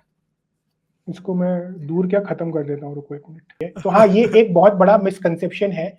लोगों को लगता है कि सोय बेस्ड प्रोटीन खा लिए तो आप में फीमेल ट्रेट्स डेवलप हो जाएंगे। मैन बूब्स एक टर्म होता है जो लोगों को लगता है कि सोय खाने से हो जाता है। ये बहुत मतलब मुझे ऐसा लगता था कि ये डिबंक हो चुका है, लोगों को पता चल चुका है, लेकिन आज भी मैं हैरान रहता हूँ जब मैं जिम में बोलता हूँ कि मैं टोफू मेरा मेन सोर्स ऑफ प्रोटीन। लोग बोलते हैं कि आप रोज टोफू खाते हो, आप में एस्ट्रोजन लेवल हाई हो जाएगा। तो ये मतलब मतलब मुझे लगा नहीं था कि इसकी जरूरत पड़ेगी, लेकिन अनफॉर्चुनेटली आज भी। और फिर मैंने देखा कुछ कंटेंट क्रिएटर जो रील में वाले कंटेंट बनाते हैं, 30-30 सेकंड में कुछ भी बकवास करके बिना किसी रिसर्च के बोल के चले जाते हैं, और लाखों में फॉलोअर्स है, मिलियंस में फॉलोअर्स है, लोग उसको मान भी रहे। तो इसके लिए मैंने इसके ऊपर हल्का सा एक प्रिपेयर किया, उसको मैं एक बार दिखा देता हूँ। तो इसका मेन जो लोग बोलते हैं कि सोय अगर आप खाते हो तो आपके मैन बूब्स हो जाते हैं, मतलब एसेंशियली एस्ट्रोजन लेवल बढ़ जाते हैं या टेस्टोस्टेरोन लेवल कम हो जाते हैं। ये उनका एक परसेप्शन है। और वही परसेप्शन ये कि सोय में क्या होता है कि आइसोफ्लेवोन्स बोल के एक पदार्थ होता है जो एसेंशियली क्या करता है कि it has the capacity to bind with estrogen resulting in decrease of testosterone, जिसकी वजह से फेमिनाइज हो सकता है और जिसकी वजह से मैन बूब्स, जो उसका स्लैंग हो गया और जो उसका मेडिकल टर्म है उसको गाइनोकोमेस्टिया कहते हैं। और उसका एक और स्लैंग है, इनको सोय बॉयज बोलते हैं कि एकदम ढीले ढाले से लड़के जो सोय खा के एकदम फेमिनाइज हो गए। ये क्या कहते हैं परसेप्शन है। और हैरानी की बात है यार कि आज के डेट में ऐसा परसेप्शन कैसे है। तो मैंने सोचा कि इसके ऊपर एक ऐसा रिसर्च और एविडेंस आपके सामने लाते हैं जो इसको पूरी तरीके से खत्म कर देगा। तो ये रिसर्च है जिसका मैंने स्क्रीनशॉट डाल दिया, ये टाइटल है, ये यहाँ पे PMID है, जिसको जाके कोई भी पढ़ सकता है। इस रिसर्च की मैं समरी नेक्स्ट पेज में दिखाता हूँ। तो इसका इन्होंने जो मेन कंक्लूजन यही है कि सोय हुआ चाहे आइसोफ्लेवोन हुआ, इसके इंटेक से मेल रिप्रोडक्टिव हार्मोन्स जो हो गए उसका इन्होंने पूरा एक मेटा एनालिसिस किया है। तो मैं इसकी समरी दिखा देता हूँ, लेकिन उससे पहले मैं एक चीज बताता हूँ कि ये एविडेंस कितना स्ट्रांग है, मैं वो समझाना चाहूंगा कि ये मेटा एनालिसिस है। मेटा एनालिसिस क्या होता है, मैं आपको पहले ये दिखा देता हूँ। Meta analysis is a statistical technique जहां पे बहुत सारे रिसर्च पेपर एक किसी टॉपिक पर अगर किए जाते हैं, वो सारे रिसर्च पेपर को जब आप एक साथ लेके उसके वेरिएबल्स को स्टडी करके आप जिस नतीजे पे पहुंचते हो उसको मेटा एनालिसिस कहते हैं। तो ये बहुत अच्छा एविडेंस माना जाता है। और मेटा एनालिसिस की भी खासियत क्या है कि आपने मान लो कि किसी टॉपिक पे 10 इंडिविजुअल स्टडीज को आपने उठाया, तो उन 10 स्टडीज की भी क्वालिटी अच्छी होनी चाहिए ना। अगर मान लो आपने 10 की 10 खराब क्वालिटी की स्टडीज उठा ली तो फिर मेटा एनालिसिस का भी मतलब नहीं है। तो एक हुआ मेटा एनालिसिस अपने आप में बहुत बड़ा एविडेंस होता है, और फिर ये देखने वाली बात है कि वो जिन स्टडीज को कर रहा है, जिन स्टडीज को पढ़ रहा है, जिन स्टडीज के ऊपर एनालिसिस कर रहा है, उनकी क्वालिटी कैसी है। तो ये हो गया एक बेसिक सा knowledge on what is Meta analysis. ठीक है। तो इस स्टडी ने जो मेटा एनालिसिस किया था, आप ये वाला लाइन पहले पढ़ा रहा हूं मैं, जहां पे लिखा है peer reviewed studies published in English were selected. और ये peer reviewed by the way एक किसी भी स्टडी में गोल्ड स्टैंडर्ड माना जाता है। पीयर रिव्यूड का मतलब ये हुआ कि आपने स्टडी पब्लिश किया, उसके बाद साइंटिफिक कम्युनिटी से एक्सपर्ट्स ने उसको रिव्यू किया और फिर उसको क्या कहते हैं ग्रीन सिग्नल दिया। तो इस मेटा एनालिसिस में सिर्फ और सिर्फ पीयर रिव्यूड स्टडीज को लिया गया था। सबसे पहली बात तो ये है। और वो पीयर रिव्यूड भी कौन से पीयर रिव्यूड, जो पबमेड जैसे स्पेस में जहां पे जिसको पब्लिश किया गया है। PubMed is like again a gold standard जहां पे top notch research papers publish होते हैं और उनको रिव्यू किया जाता है। तो ये इस मेटा एनालिसिस स्टडी का पोटेंसी है। और इसने अल्टीमेटली क्या फाइंड आउट किया कि इन्होंने 5 फैक्टर्स दिए: total testosterone, free testosterone, estradiol, estrones और SHBG, जिसको कि हम सेक्स हार्मोन बाइंडिंग ग्लोबुलिन कहते हैं। इनको स्टडी किया और देखा कि सॉय लेने के बाद इनके ऊपर क्या इम्पैक्ट आ रहा है। और ये सारे आपके एसेंशियली जो आपके टेस्टोस्टेरॉन संबंधित जो हार्मोन्स है, ये उसको सिंबलाइज करता है। और इनका अगर मात्रा कम ज्यादा है तो आप उससे एस्टिमेट लगा सकते हो कि टेस्टोस्टेरॉन कम हो रहा है या एस्ट्रोजन बढ़ रहा है। और इसका जो फाइनल जो लास्ट पैराग्राफ में आप देखोगे, कि this updated and expanded Meta analysis indicates that regardless of dose की फर्क नहीं पड़ता कि कितने मात्रा में ले रहे हो, और स्टडी ड्यूरेशन जो पूरा इन्होंने देखा उसमें ये समझ में आया कि सोय प्रोटीन हो या फिर आइसोफ्लेवोन यानी कि जो कॉन्सेंट्रेटेड सोय सप्लीमेंट्स वगैरह हो गए, ये सोय से संबंधित कोई भी प्रोडक्ट हो गए, इनको लेने पे इनके इससे जो जितने भी ये टेस्टोस्टेरॉन के जो भी मार्कर्स है इनके लेवल पे कोई भी इम्पैक्ट नहीं आया है। मतलब ये स्टडी खत्म कर रहा है इस बात को कि सोय लेने से कोई इशू नहीं आता है। और इस स्टडी की एक और बात बता दूं, इसमें सेंसिटिविटी एनालिसिस भी इस स्टडी में किया गया था, जो कि अगेन एक बहुत बेसिक भाषा में ये होता है कि आपने 10 स्टडी किया, मान लो 5 स्टडी फेवरेबल है, 5 स्टडी अनफेवरेबल है। फेवरेबल वाले में एक स्टडी ऐसा हो सकता है जिसका रिजल्ट एकदम ही आउटलायर हो, तो वो एवरेज को हिला देता है ना। तो सेंसिटिविटी एनालिसिस में बहुत सारे तरीके होते हैं, उसमें से एक तरीका ये होता है कि आपने आउटलायर्स को दोनों साइड से हटा दिए, तब भी आपकी स्टडी की फाइंडिंग सेम है कि नहीं है, वो इस स्टडी ने किया है, उसके बाद इस रिजल्ट पे आया है। तो इसका मैंने, आप जिसको भी इंटरेस्ट हो वो जाके स्टडी पढ़ सकता है। मतलब ये बहुत ही बेसिक बात है, और इसको मैं 1 मिनट में इसको मैं थोड़ा सा और सिंपल भाषा में समझाता हूँ। अभी तक तो मैं स्टडी पे बात कर रहा था, थोड़ा थोड़ा हैवी हो रहा था, लेकिन मैं एकदम सरल भाषा में समझाता हूँ कि ये परसेप्शन आया कहाँ से, कि सोय में होता है फाइटोएस्ट्रोजन, ठीक है, एक कंपाउंड होता है जिसका कि जो स्ट्रक्चर होता है वो एस्ट्रोजन जैसा होता है, जहां से ये धारणा आया है कि फाइटोएस्ट्रोजन और एस्ट्रोजन जो हो गया उनका स्ट्रक्चर सेम है, और वहां से एक फॉल्स परसेप्शन बिल्ड हो गया कि हाँ की सोय लेने से हमारे एस्ट्रोजन बढ़ रहे हैं या फिर हमारे क्या कहते हैं टेस्टोस्टेरॉन कम हो रहे। इसमें एक बेसिक सी बात समझने वाली ये है कि हमारे हार्मोन जो भी बॉडी में होते हैं वो तभी काम करते हैं जब वो अपने स्पेसिफिक रिसेप्टर में जाते हैं। तो एक लॉक एंड की मैकेनिज्म जैसा हो गया कि ये हार्मोन है तो इसका एक स्पेसिफिक रिसेप्टर होगा जहां पे जाएगा, तभी वो अपना डिजायर्ड एक्शन कर पाएगा। तो अगर फाइटोएस्ट्रोजन एस्ट्रोजन जैसा ही है और एस्ट्रोजन जैसे इफेक्ट अगर उसको बॉडी में करने होंगे तो that has to go to estrogen receptor, वहां पे कंबाइन होके वो एस्ट्रोजन के इक्विवेलेंट काम करेगा।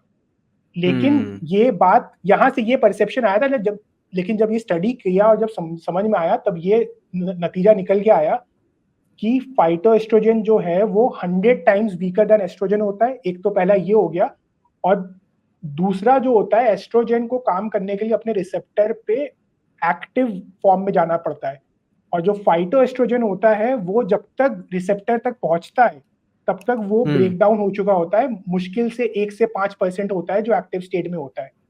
तो एक तो वो एक्टिव स्टेट में ही नहीं है, और दूसरा जो है भी वो 100 टाइम्स वीकर है।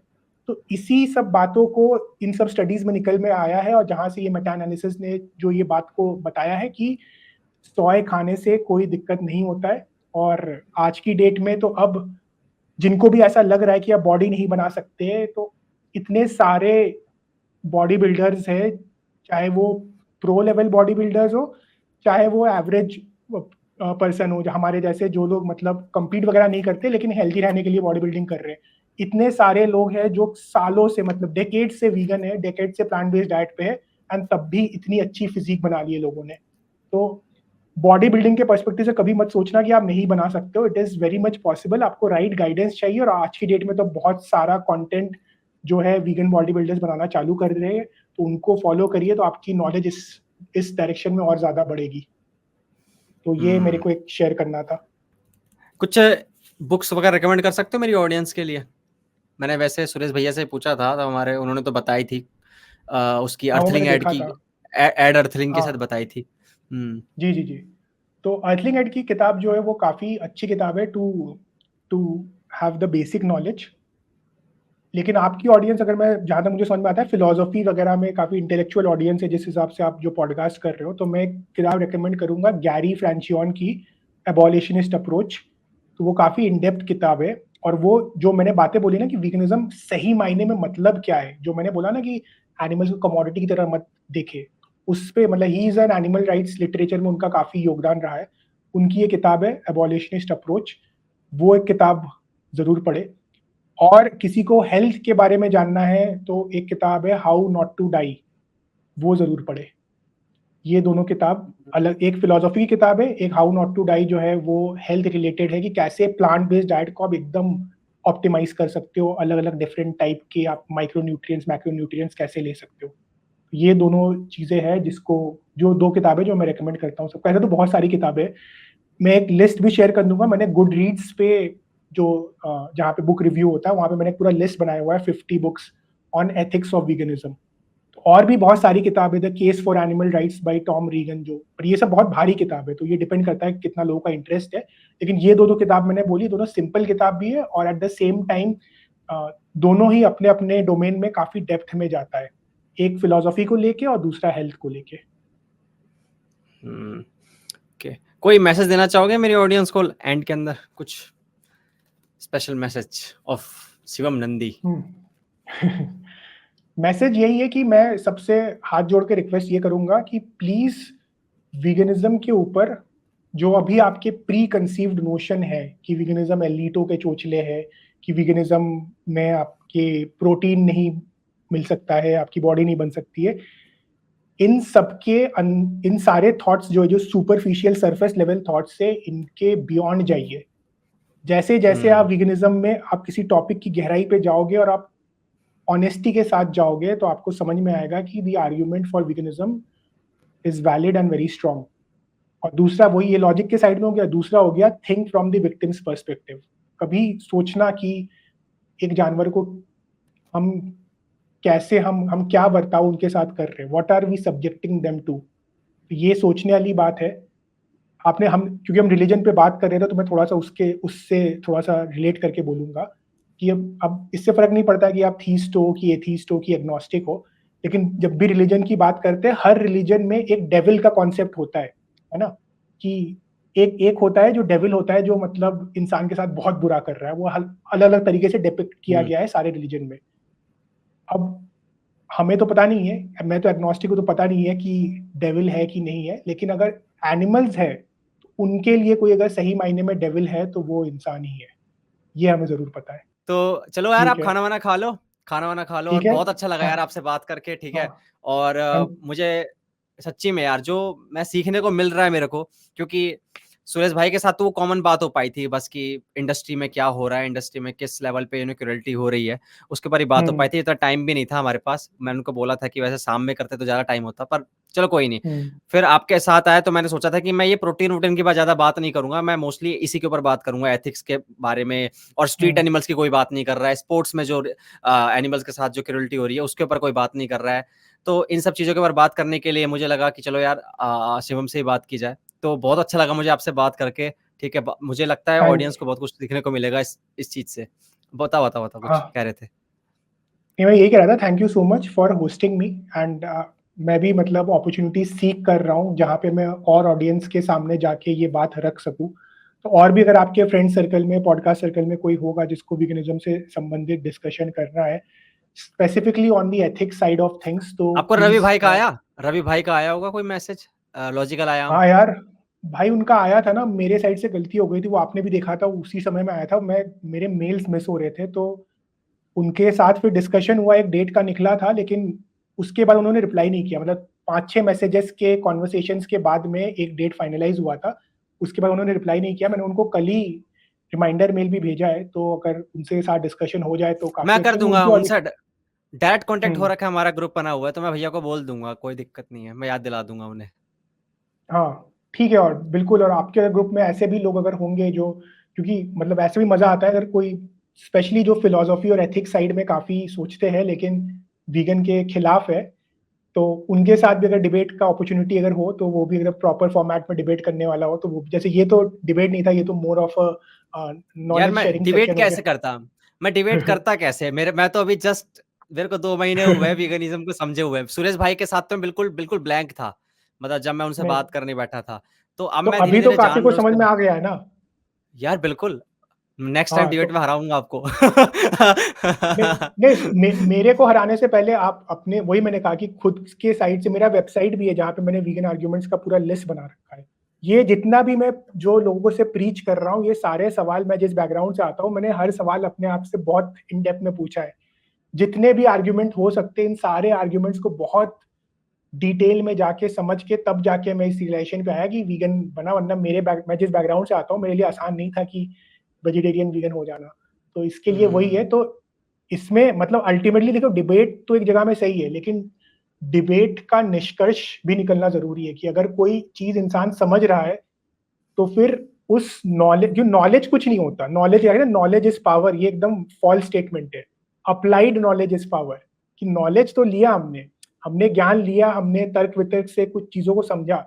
अब इसको हम अपने ज़िंदगी में अप्लाई कर रहे हैं कि नहीं कर रहे, वो एक बहुत बड़ा सवाल होता है। तो आई थिंक अब वो एक्शन आपके ऊपर है कि आप भी वीगनिज़्म की तरफ बढ़िए, एंड आई या बिल्कुल, जेन्युइनली बिल्कुल, होप बिल्कुल।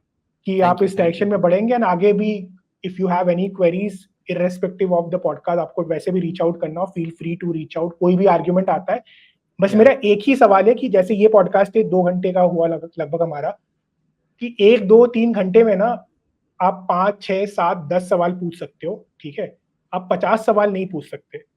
तो मैं सबसे एक ही रिक्वेस्ट करता हूं कि 10 सवाल आपने पूछ लिए, लेकिन उसके बाद जो 11वां सवाल आएगा ना, तो बस ये मत अज्यूम करना कि उस 11वें सवाल का जवाब नहीं है। समझ रहे हो? उस 11वें सवाल का भी जवाब है, वो खोजने की कोशिश करो।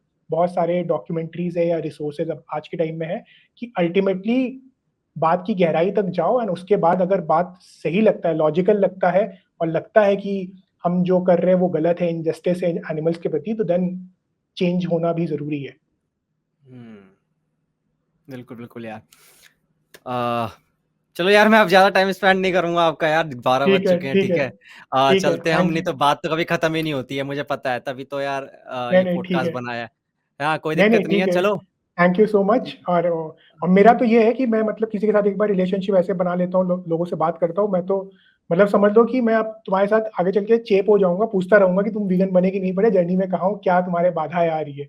तो ये तुमने मुझसे बात करके एक थोड़ा-सा अपने ऊपर सरदर्द ले लिया है कि अब नहीं, मैं ऐसा कुछ नहीं चीज़ें है, पढ़ ऐसा कुछ नहीं चीज़ें है। पढ़ा एक्चुअली में रहूँगा क्या है ना, कि मैं एथिक्स के ग्राउंड पे ही यहाँ पे ना, पता है, मैं किसी भी आर्गुमेंट में पढ़ता ही नहीं हूँ, ये एनवायरमेंटल ये सब। मैं एथिक्स के ग्राउंड पे ही ना मैं समझ चुका हूँ कि मुझे कुछ करने की ज़रूरत ही नहीं है। मैं क्यों करूँगा यार? मतलब वही वाली बात है, थप्पड़ मारने वाली बात है कि भाई क्यों बस मारूँगा इसको यार मैं?